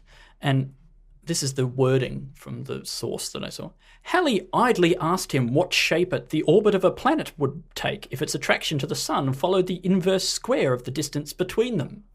You know, one of those idle questions that you're just like... Chit chat. Yeah. Small talk. Whether, then that. Yep. Anyway. Just couldn't even recreate the question. She doesn't she do just said rule that. of 3. She does rule of 1. Rule of trailing off. Just whatever Andy just said. Just refer to 15 seconds earlier. I think you wouldn't notice, but you always do. So Halley asked him this question. And He's asking Hook. He's asking Newton. Oh, sorry. He's already talked to Hook. Yep. He talks to Hook. Halley talks to Hook. And then Halley goes and talks to Newton because they're not talking, you know. Hook and Newton aren't talking, right? It's like, go tell him this. What? No, you tell Halley. I am Halley. Hang on, I'm very confused. Who am I not talking to? I don't think you're the person to take this message. You're clearly struggling with the basics. Yeah. You may be some sort of astronomical genius, but you can't. Conversationally, very bad. Don't shoot the messenger. Hang on. Who's the messenger? Am I the messenger? Who should I not shoot? Should I me? shoot everyone else? So he's asked him this question, and Newton replied instantly, an ellipse, right? An ellipse. So it's going to be the shape of an ellipse. You know what an ellipse is? Yeah. It's the 2 dots. No, 3 dots. Dot, dot, dot. That's an ellipsis. Oh, that's multiple ellipses. So it's 1 dot. No, it's like a squashed circle. All right. So he An says oval he said, to the layman out there. if that was the case, how amazing, right, is the fact that oval, the word oval, comes from over for egg because it's like shaped like an egg. That is amazing. Isn't that I amazing? mean, of the things you've said today, not the most amazing. Really? Yeah. Oh. But We I should just find stop everything. fucking yawning so much then. I think I'm warm. A little bit gets. Oh yeah, one of those warm yawns. I'm a warm yawner. Hey, you're warm. You're warm. Do you think, you're talking about Halley's Comet, that's not something we'd need to explain. I only vaguely know about it. It happened in the 80s, right? Yeah, I think it came past latest in the 80s, but Halley's Comet is a comet that comes past like every 114 years or Right, something so like we that. won't see it again. Oh, wait a year. Are you fucking kidding Even me? comets? 114. Oh. Well, maybe we should just change the calendar to I think make it's, that I work. thought it was it's something like 70 years. Could be. I'm okay with that. Because I know that it must be in a lifetime because Mark Twain, I saw it twice. or famous writer, he was born in the year of that Halley's Comet came past the Earth. And he predicted that he would die the year it came back. And he did. Wow, That that doesn't is- sound true. A fantastic fact, and I can tell you, you are correct. It comes past in the vicinity of every 75 years, Ooh, that's making nice. it possible for a human to see it twice in their life. The last time it was here, it was in 1986, so I could see it twice. I could see it twice. You guys sucked in. Only one Halley's Comet for you. If that, you could die young. If that, I know. Does it predict when the next one will be? 2061. Well, I will not be here. Will not be here. You seem like one of the healthiest people I know, Dave. You stretch every Really? night before bed. That's true. And in the morning. Double stretcher. And, like, is Does that that the secret to a long life? Or if just you like stretch a your long body. limber, Long you're more body, long. sure. Yeah, you're able to lengthen things. Does he stretch himself in the dimension of time? Yes. I stretch my age by 1 day every day. Wow. So half a day every stretch session. Yeah, that's right. Every 12 hours on the dot. Wow. A little alarm goes off. Sorry, guys, got to stretch. So Newton says that he's worked it out already, right? But he says that he worked it out 18 years earlier and he can't find his notes. So, That old thing. yeah, I don't know. I reckon he was like, Don't want to Buying get hooked. time. I think he was hooks onto this. I'm going to say I've already done it. Has Hook already cracked it? Like he said to Halley, ellipse. Has he also said that? I don't think he has, no. Right. So he's pretty close to getting Well, it. he's on the track. Newton said, look, it's an ellipse. And I reckon it's another one of those cases of almost like he sort of said it and then went and worked it out later Right. on because he then went away. He said he couldn't find his notes. Haley said, well, can you work it out mathematically and I'll pay for the to publish it. So Newton goes away and works for 7 months. Wow. And publishes a book called the Principia, which is in full name is Philosophiae Naturalis Principia Mathematica. Sounds like a Harry Potter spell. He just said the word, right, and then the book appeared. It was quite good. You know, And then sorry, he to still ask never you, got laid. Is Nerd. that true? You need to get a sex tent going. But that ellipsis you're talking about, sorry for all the dumb questions, but you said it's like squash circle, Yeah. but like a very specific shaped squash circle? Yeah, it is a specific shape of the squash circle. There's some kind of mathematical relationship between like the two different diameters, so like the long diameter and the short diameter, and and that is, you know, the orbit that everything follows around the sun and the moon follows around the earth is an ellipse. Right. That's why like a total ellipse is Of when... the heart. Oh, okay. That's a heart-related thing as well. Now So you're I'm getting thinking lost of an again. eclipse, right? Well, Which yeah. is a mint. So Yes, which is in the shape of an ellipse. right, and later on, Newton becomes the head of the British Mint. Do you see? Yes. Do you see I how ne- this checks out? This genuinely is the smartest and dumbest episode we've ever done. That is lizard people style stuff, I reckon. What are the lizard people called again? Triangles and stuff?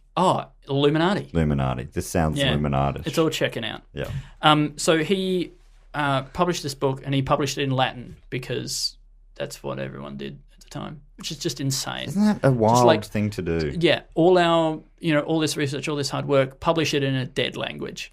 Why? It's extra difficulty. My to dad, add. which was, not that long ago, he still exists. When he was younger, He exists. He used to go to, like, when he went to church, the mass was all said in Latin. Like, this is within not, 40, 50 years ago. Yeah, my dad had to do Isn't that Latin at wild? school. And you would have just been sitting there just not understanding any of it, right? Isn't it? Yeah, or this is maybe they exactly- pick some of it up, but it seems like such a weird way to do it. This is the word of God.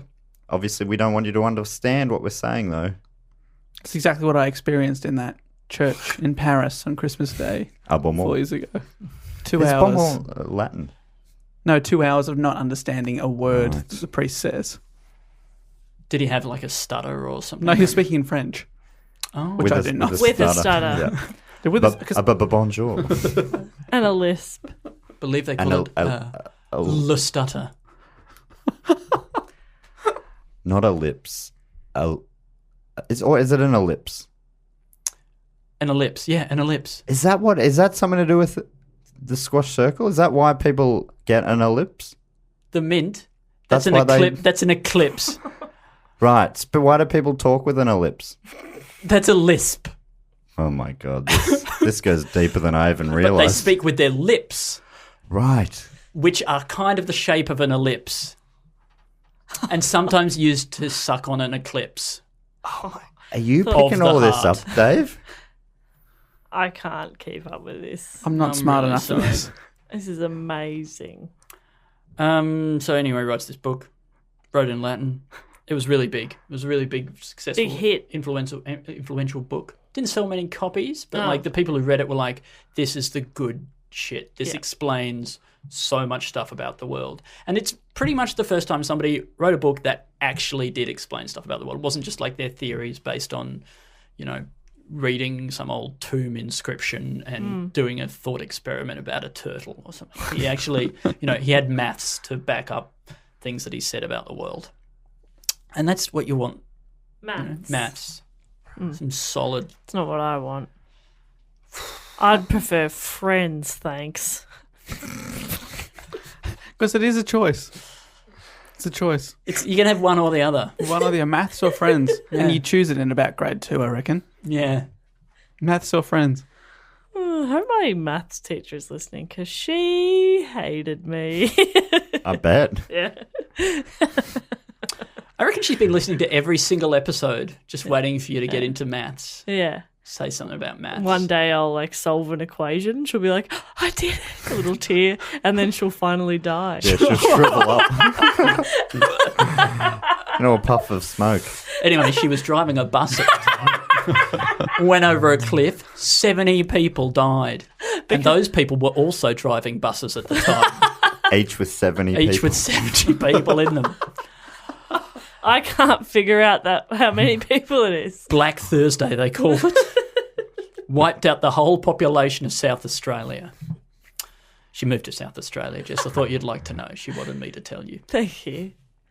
So when he released this book, though, Hook immediately accused Newton of plagiarism, saying that he had discovered the theory of inverse squares and that Newton had stolen his work, right?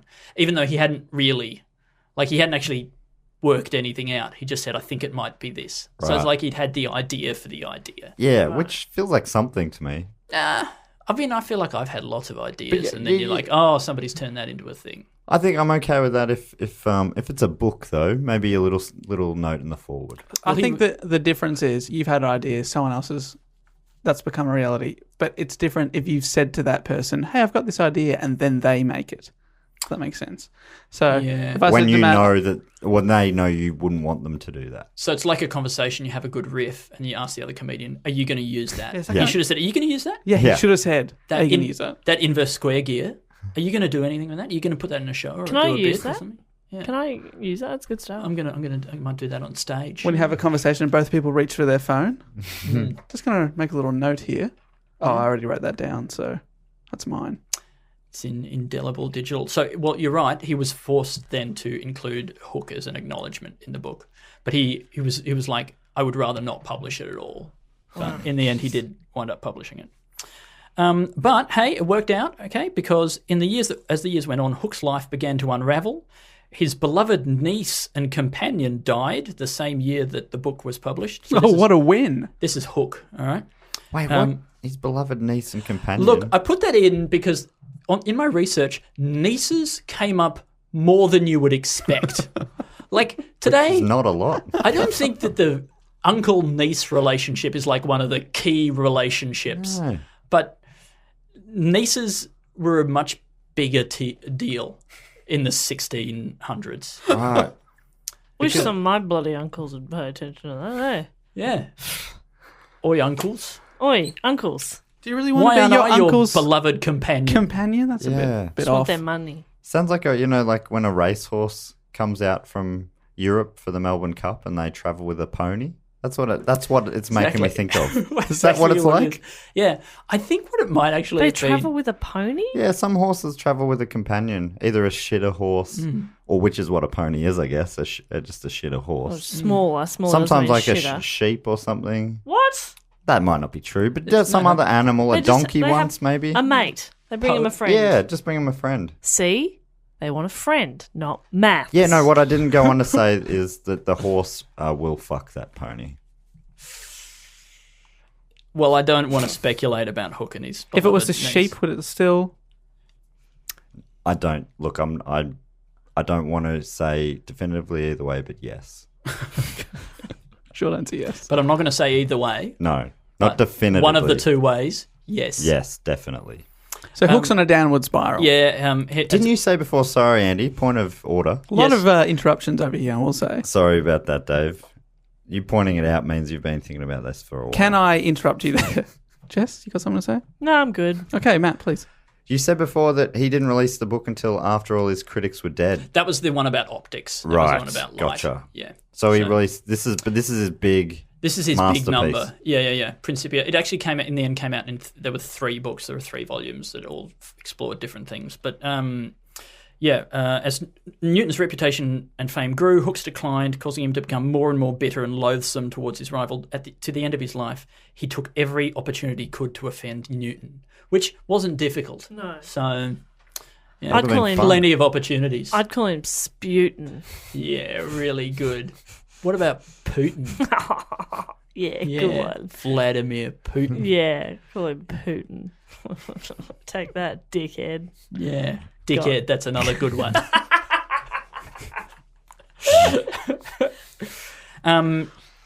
But following the publication of the book, Newton was starting to get a bit sick of science himself. In 1689... Jess, are you relating? Yeah, because he was like, I'm going to go fucked instead. Well... Jess is relating there, okay. This is when he was elected to that seat in Parliament. So he took Cambridge's seat in Parliament.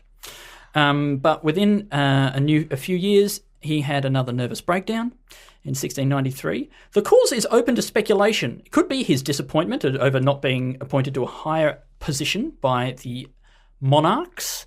Could have been exhaustion from being overworked, or perhaps chronic mercury poisoning after decades of alchemical research. Guys, you want to do a vote? What do you reckon it was? Chronic poisoning from all the mercury he was touching with his bare hands? Or was he annoyed about not getting something better from the Queen? Was he injecting mercury into his eyeball or something? Look, Could it it's be just all of science. the You've above? got to do it if you want to learn. Fair enough. Look, it could have been all of the above. His bodkin was made of mercury, I heard. Bobkin is a great word. Bodkin. I'm going to use it. Oh, Bobkin. What was that? Oh, I thought it was... Well, Matt said Bobkin, and I was like, yeah, that's right. It's a bodkin. It's bodkin. Yeah. Grow up, Dave. Of course it's bodkin. Sorry. Letters written in this period by Newton to several of his London acquaintances and friends, including... Oh, I don't know why I've included his name. Anyway, I deleted him from the report. That's why. Anyway, a guy called Dahlia. So there you go. He sounds like fun. He sounds a bit boring. Good. His letters seemed deranged and paranoid, and he accused them of betrayal and conspiracy. And then he recovered quickly, wrote letters of apologies to his friends, and was back to work in a few months. So that's not bad. Yeah, back on the horse. Self-awareness is so important. So important. You've got to be able to say, no, okay, what I said to you was not cool, Not cool. and I'm sorry, and we're back as BFFs because you are my bae. Yeah, you've got to be able to say that because it's very brave. It's so brave. Hey, Andy, when you said he's back on his horse, was that his companion horse? The pony, he was fucking it. Yeah. How about the sheep? The sheep like to watch. Yeah. It was an ugly sheep. You wouldn't want to. Yeah, real dog of a sheep. Sheepdog.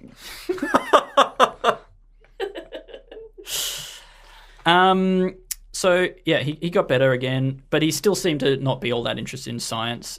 He now favoured pursuing prophecy and scripture and the study of alchemy, which is basically bullshit chemistry. You know, like Trying to turn shit into gold. turn shit into gold. Yeah, so he would still answer science problems if people wrote to them, and he was still really good at that, but he just wasn't into it.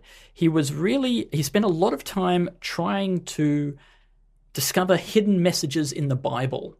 So he thought he had this idea. He read it backwards. Yeah. So he lost it a bit.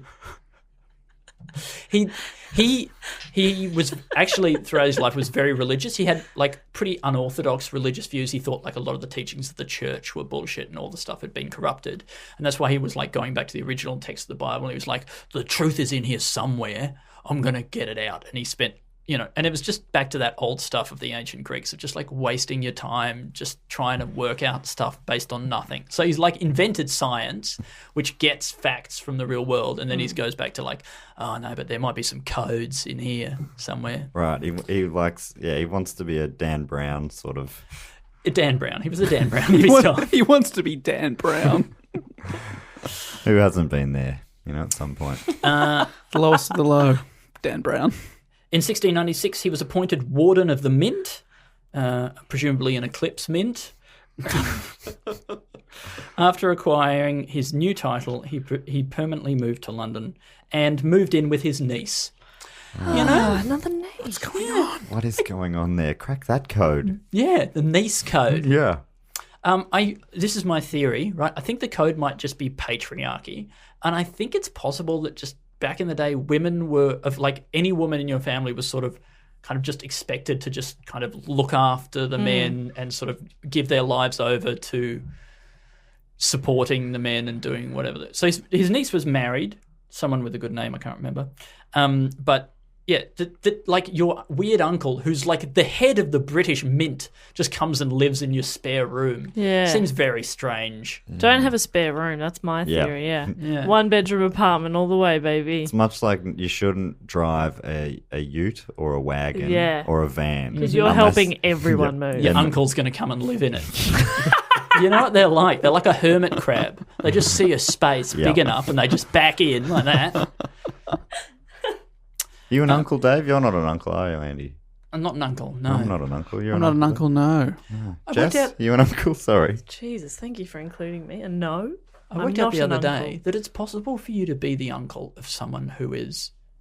No, for your uncle to be younger than you. How crazy Of course is that? it is. Yeah, absolutely. That's insane. Yeah. Yeah, I went to school with a guy that had that. And they were at school together. His uncle was 2 years below us.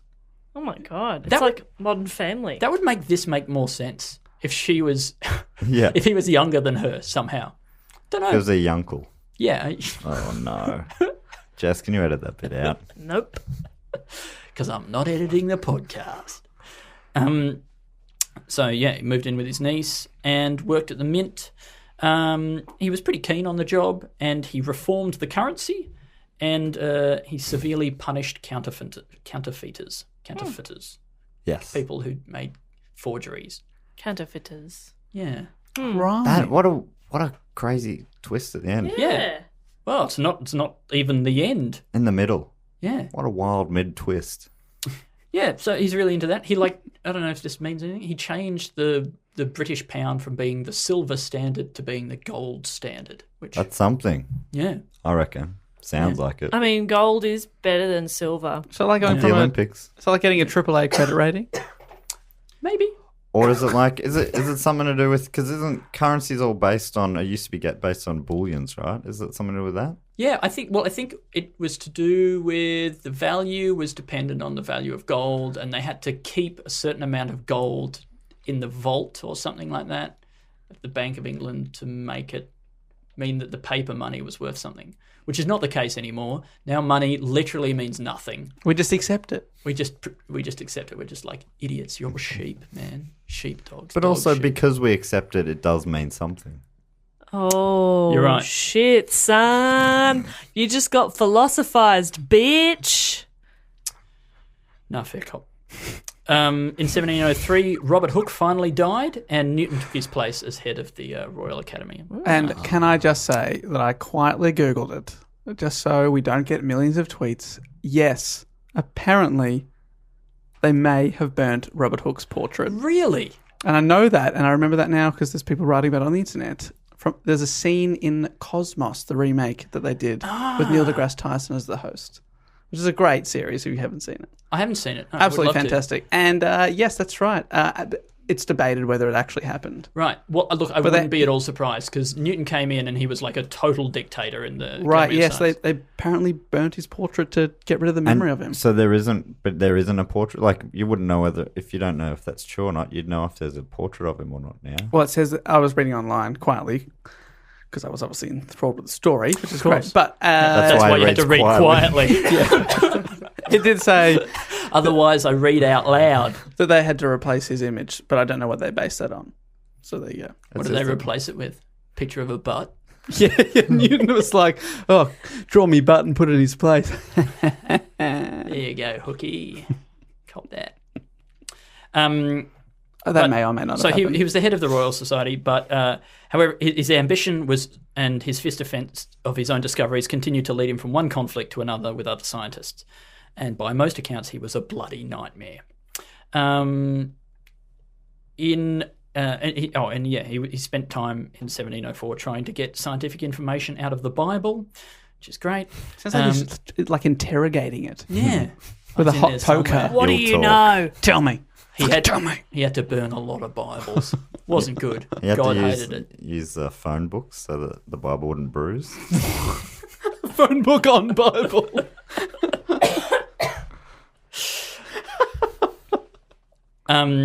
He estimated that the world would end no earlier than 2060. So there you go. Well, he's still right. Yeah, Still right after So all these far. years. and that sounds like a prediction of like he was predicting that it would end in 2060, but really he was trying to like counter all these people who were like predicting every couple of years, oh, the Earth is about to end, the Earth is about to end. Well, he did the calculation based on the Bible. He was like, you idiots, it's clearly not going to end before 2060. Oh, that's based on the Bible. Yeah. I thought it was some sort of a sun burning out thing. No. Cool. He was sick of people saying the world was going to end, so he said, "Come on, we've at least got 400 years." I'm glad on it's this bad boy. 2060 and not like 64 or something. No, no. But I mean, why not just go 3,000? I've got some terrible news. None of us will see Halley's Comet again. Oh, because of the leap year As thing. I said, he just said it's not going to end before 2060. We better get it at 2061. Could be. That's all I want to. That's all I want to see, and then I'll be happy to die. A couple of extra days. Well, Jesse, you would hate this. I saw somewhere else. I saw it recorded as 2016. So that's you not would a hate that.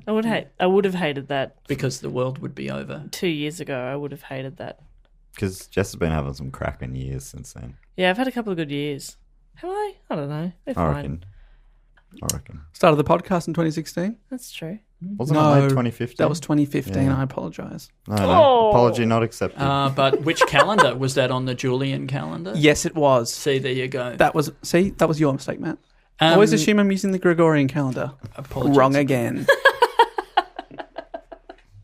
Most of his alchemical and religious work has been pretty much dismissed. So yeah, he was really, really good at science, and then he was like an actor who wanted to be a musician or something. And Right. I'm going to have a go at Russell religion. Crowe. And David alchemy. Duchovny. Does Duchovny have something? Yeah, he he was do in it. Melbourne like recently. Doing some and music. no good, you mean? Apparently. Oh, that's a bummer. Does he have a David Duchovny band? Yes. Or is it originals? That's fantastic. I believe it's originals. I think he's got an album. Have not heard it. David Duchovny. He looks so old now. It's so sad. Ah. Really? That's what happens when people get older, He's Dave. still kind of handsome though. Yeah, but when you watch the X-Files, He looks, the new ones. 20 or so years older, I reckon. yeah. Yeah, what happened? What happened in those 20 or so years? Weird. He lived a hard life. Must have been Year that by year. Hollywood lifestyle. You age. Yeah. You know, 20 years is a long time. What you're basically In Hollywood. saying there is the fact that he possibly hasn't had any plastic surgery done upsets you. Yeah. No, I just think that I would kind of wish they never brought it back. Anyway. Because his physical appearance upsetted you. Yeah. Well, it upset me, not upsetted. In a That's what upsetted you. Well, okay. Again, that's another thing we disagree on. Also, the script wasn't very good, but it was mainly his face. Yeah. I didn't want to fuck it. But when he was young, I did. I know. So Newton had come up with the calculus, right? Which is like how you find like the gradient of lines. And what did he call it again? He called it fluxions. Why? So did he get to rename it, or did someone go, "That's ridiculous. Let's call it calculus"? Yeah, I think someone else must have renamed it. Quite possibly this guy Gottfried Leibniz, great name. That is So he was a German mathematician who independently came up with the theory of calculus quite a bit of time after Newton, but because Newton hadn't published anything, he thought he'd come up with it first. And he'd actually been communicating with Newton, and Newton hadn't mentioned anything about his theory. So Leibniz accused Newton of copying him. Yes. Newton accused Leibniz of copying him, and this took up the rest of his life, basically arguing with Leibniz over who'd come up with it first. Did Newton have evidence that he discovered it like 40 years earlier or something? Well, he had like notes and stuff. But you'll be pleased, the Royal Society appointed a committee to investigate the matter. Newton was the president of the society, and the committee found in Newton's favour. And So it was all Interesting. It the was system works. at the very least it was an English committee.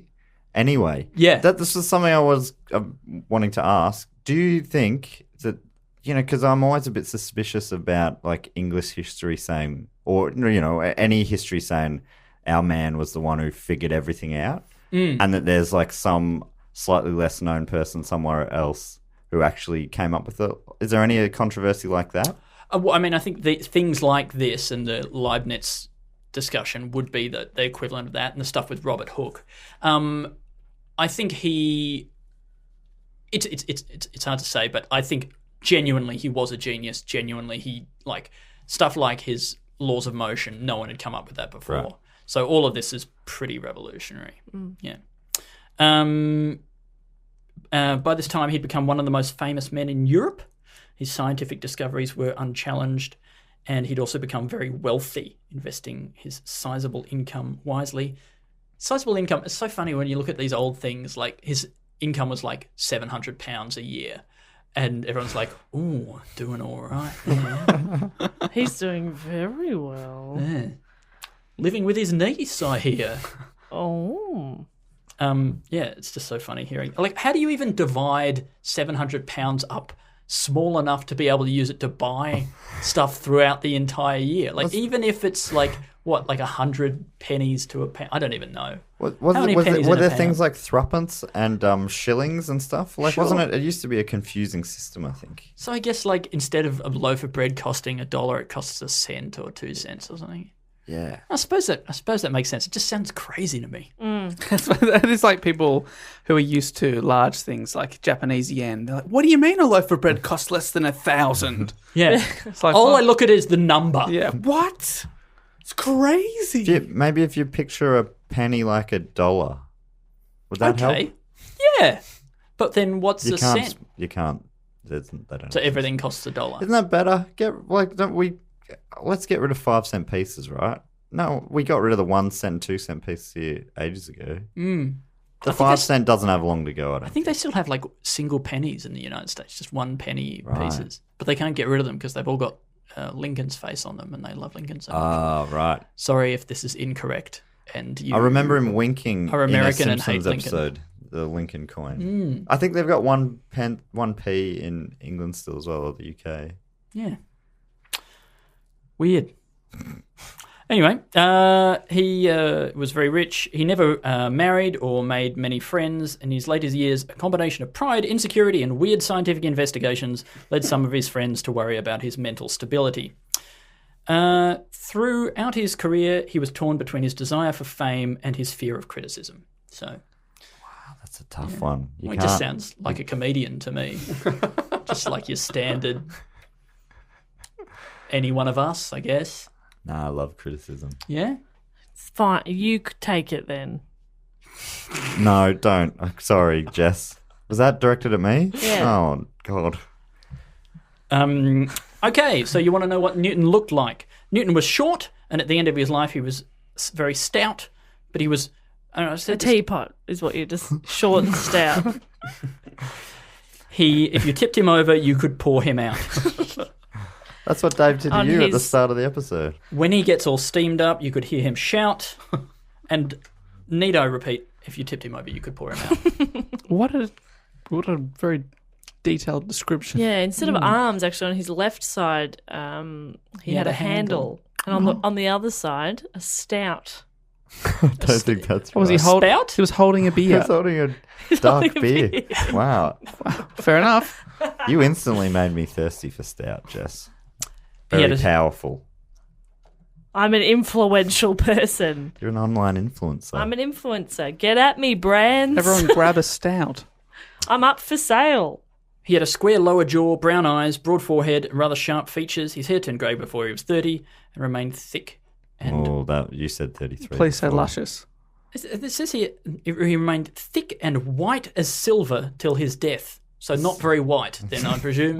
Silver. But also, it didn't go back to like brown. No, apparently not. as It's he got crazy, old, which isn't is it? weird. Yeah. Yeah. You know how, like, I've actually already gone completely grey and then back again. Wow. Yeah. What a That's process. cool. I just went early, Yeah. Genetic So you did cycle. the full loop. Did a full loop. Started again. Like 25, fully grey. And Yeah. then here we are, 27, brunette again. I Brunette told again. you had changed your hair colour. Off air. I said that. I was wrong. In the last 2 years, yes. So, That's what I was referring to. I saw a good word to describe him, which was slovenly. Oh, Just like that word, slovenly. Slovenly. You really feel like you're working your mouth saying it. Slovenly. Slovenly. Sloven. can you answer this question, Andy? Yeah. Would you say he lived a happy life? Oh, you know what? I'm going to say no because he was just angry so much of the Tortured. time.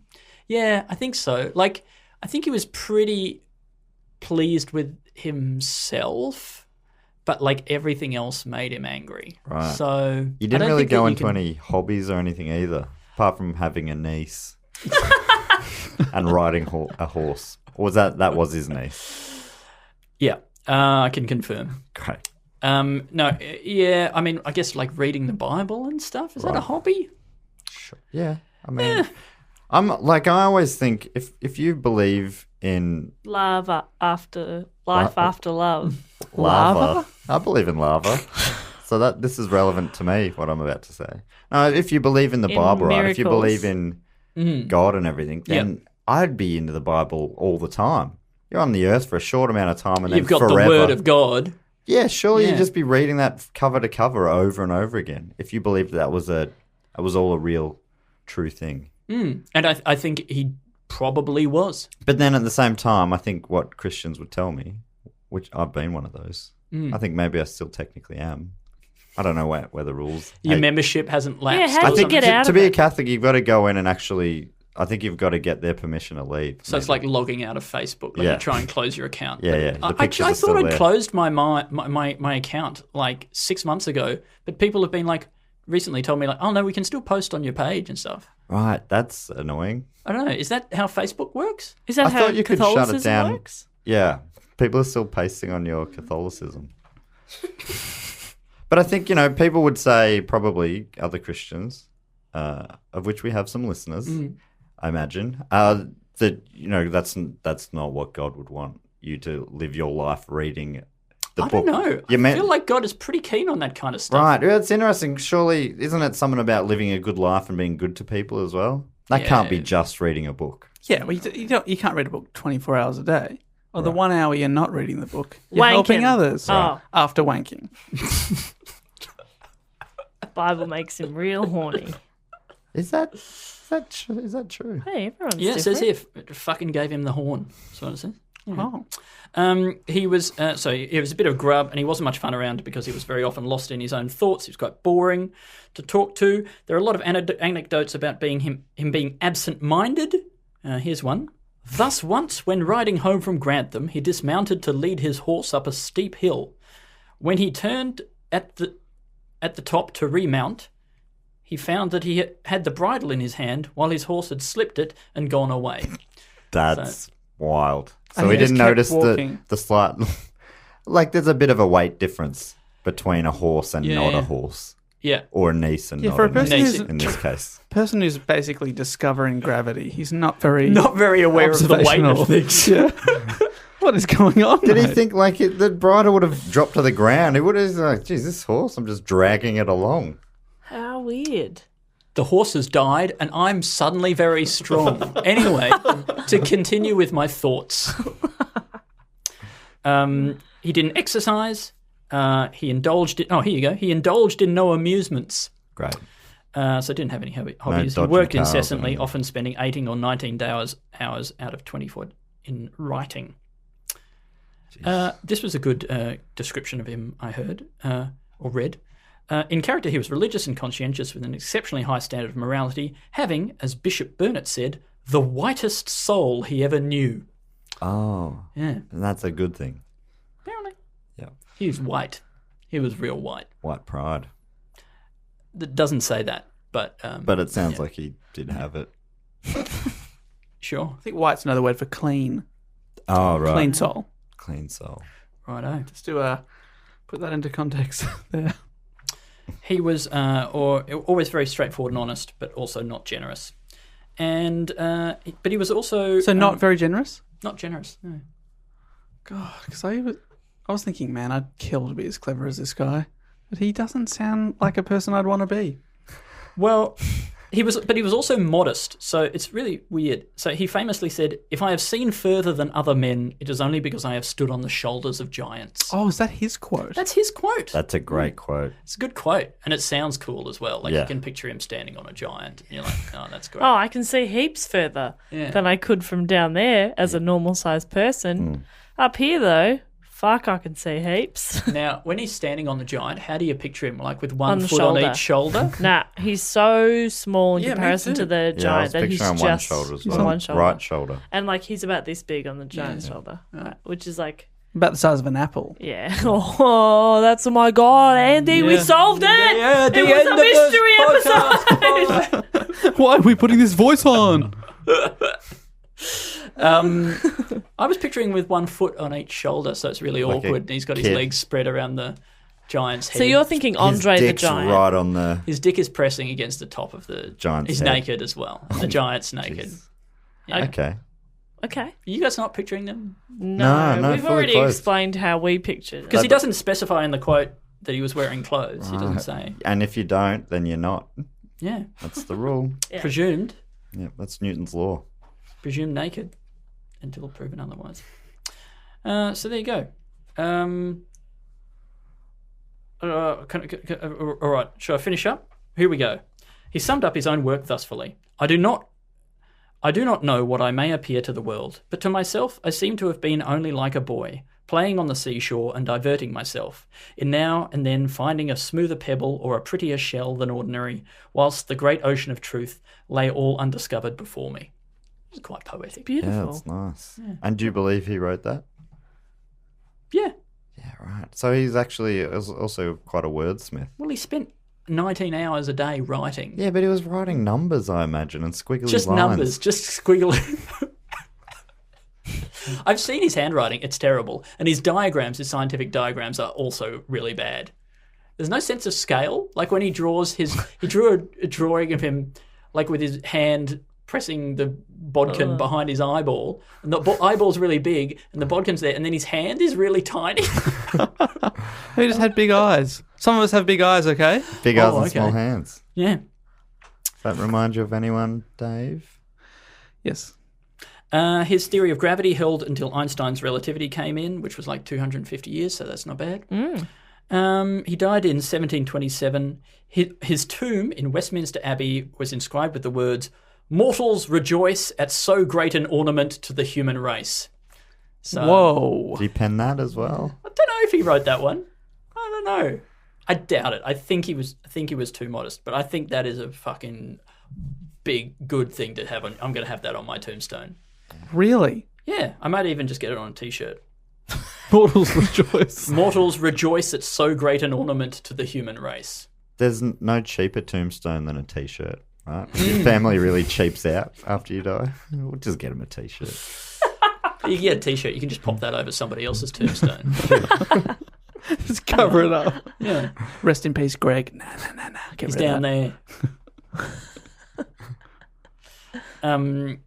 Yeah, so that's the report. It's a great report. That was a great episode. This may even reach our longest episode ever, almost, I think. Sorry, I thought you might be having a shit time. No, I really enjoyed was that that. really long? Oh my god, I'm so So sorry. we will. One thing you've never experienced this before, but we do it every week. After we stop recording, whoever did the report goes, "Sorry guys, was that okay?" It always feels like it's shit when you're doing the report for some reason. Yeah, it really does. I had no idea that had gone so long, and I was supposed to be out of this room 50 minutes ago. So Oh shit! Excellent. Carly's waiting outside. Anyway, sorry everyone. Sorry, Carly, if you're listening. I'll be out in a moment. Well, maybe do you want to step out and we can do the thingos without you?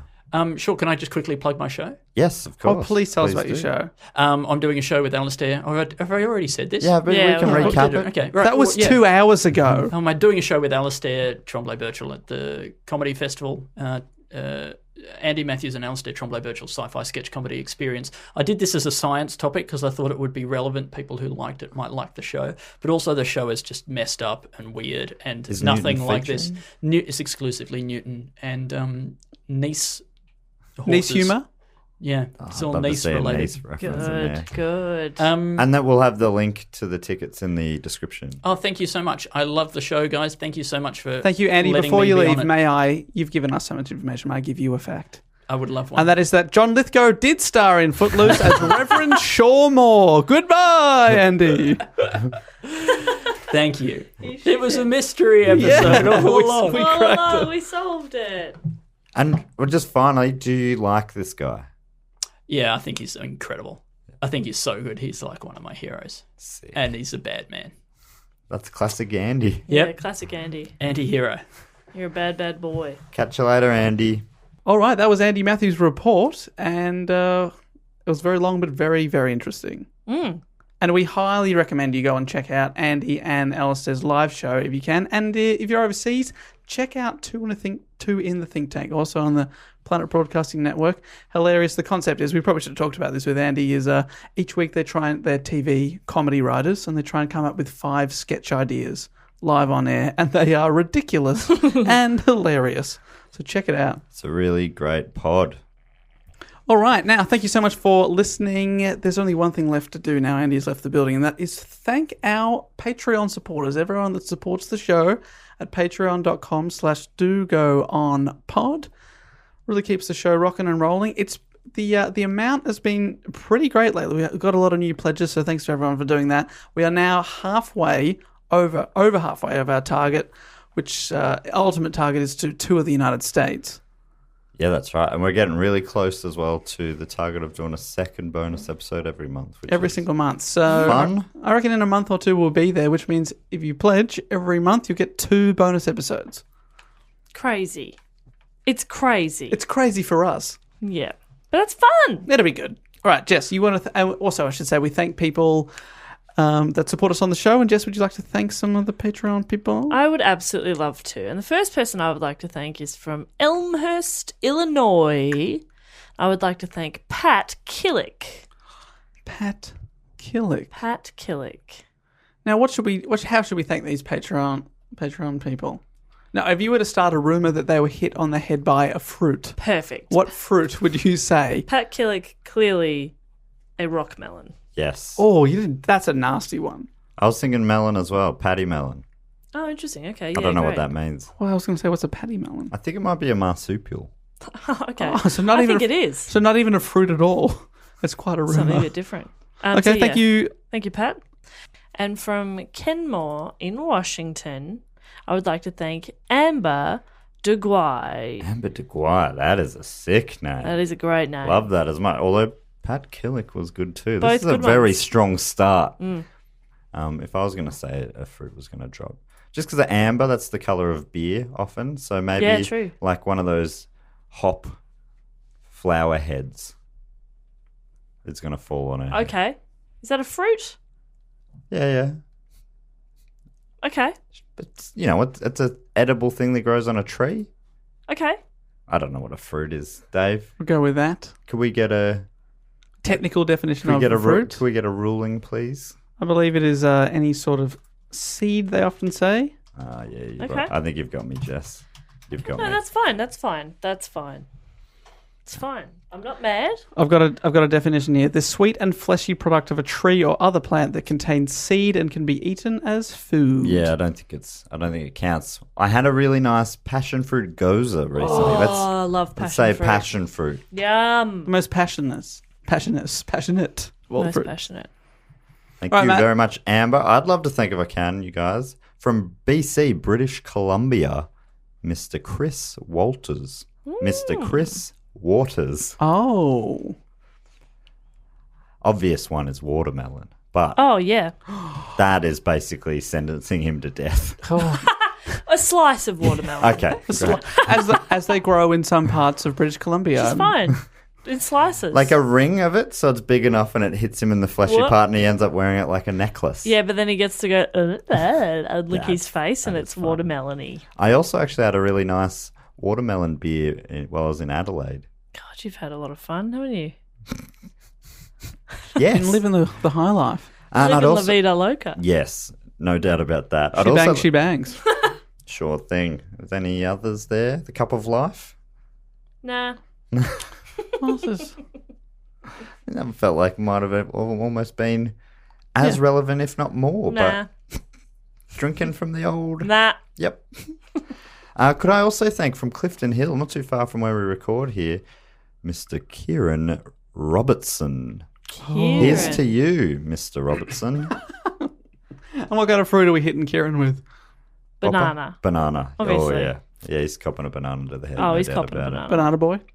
Banana boy. Banana boy. All right. Thank you Thank so you, much Kieran. to Thanks, Kieran and Kieran. Chris.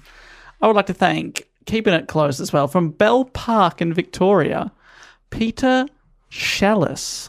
Pumpkin. Peter Chalice. Peter Pumpkin. Peter Chalice pumpkin eater. Yeah. And so pumpkin probably is a fruit, is it? It's got seeds, it grows. Yeah, I believe it is. That's one of those trick ones. As a kid, I would have sworn a pumpkin was a vegetable. So avocado is also one. And tomatoes. That was the other one that I basically think of sweet and savoury as a kid. But that Yeah. turns out to be BS. I love avocado. Yeah, avocado. Like every white woman in their mid to late 20s. Well, call me a white woman in his mid to late 20s because I also love avocado. I love it more. Well, there's 3 white women in their mid to late 30s or 20s in this room. I had some beautiful avocado on dark rye this morning in Mount Gambier. It was Okay, bloody we get delicious. it. You've travelled. Fucking hell. You keep name dropping all these big locations. All right, we've been here in Melbourne while you've fucked off, Sorry, Jess. and I've not had any nice avocado. Don't say that about Melbourne. All right, finally, I'd like to thank from Vancouver. Great name here, Simon Bermudez.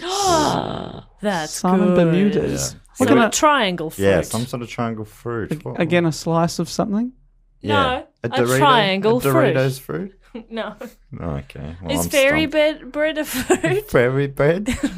What I'm always intrigued by star fruit. Yes, it's yum. Yeah. It's amazing. You cut down the middle and it's a bloody star. I reckon it was hit by star fruit. Yeah. Star fruit. Simon Bermudez from Vancouver. Enjoy a star fruit on us because it's just hit you in the head, mate. Star When you fruit get to the noggin. If you get hit in the head by starfruit, you should go straight to Hollywood because you are about to go big, baby. Big time. Big time. Big time. Thank you to all our fruity legends there for supporting the show. And if you want your name read out or you want the bonus episodes and all the other stuff that goes along with it, go to patreon.com/dogoonpod now. I was saving pomegranate and now I've run out of names. Do you want to say I got hit by a pomegranate? Yeah. They're the ones with the little beads in them? Yeah, they're yum. What a ridiculous and amazing piece of technology that is. So good in a salad. Mm. Actually, on a smashed avo. Delicious. Oh, sorry, I accidentally said something that must have sounded like OK Google there. Oh, and I did again. That time much more accurate to OK Google. Oh, and that time again. Okay. Sorry, everyone at home. All right, as this is one of our longest episodes ever, we must wrap it up and say thanks for listening. If you want to suggest a topic into the hat, you can find the link in the description of this episode. It takes you to a little form. You tell us why it's cool, and then we report on it. That's how it works. That's how it works. And you can get in contact anytime at dogoonpod on any of the social medias or dogoonpod@gmail.com. Yes. But we will hope to see you if you're in Melbourne sometime at the end of this month or in April. But apart from that, we'll see you next week, or you'll hear us next week. And until then, I'll say thank you and goodbye. Later. Bye.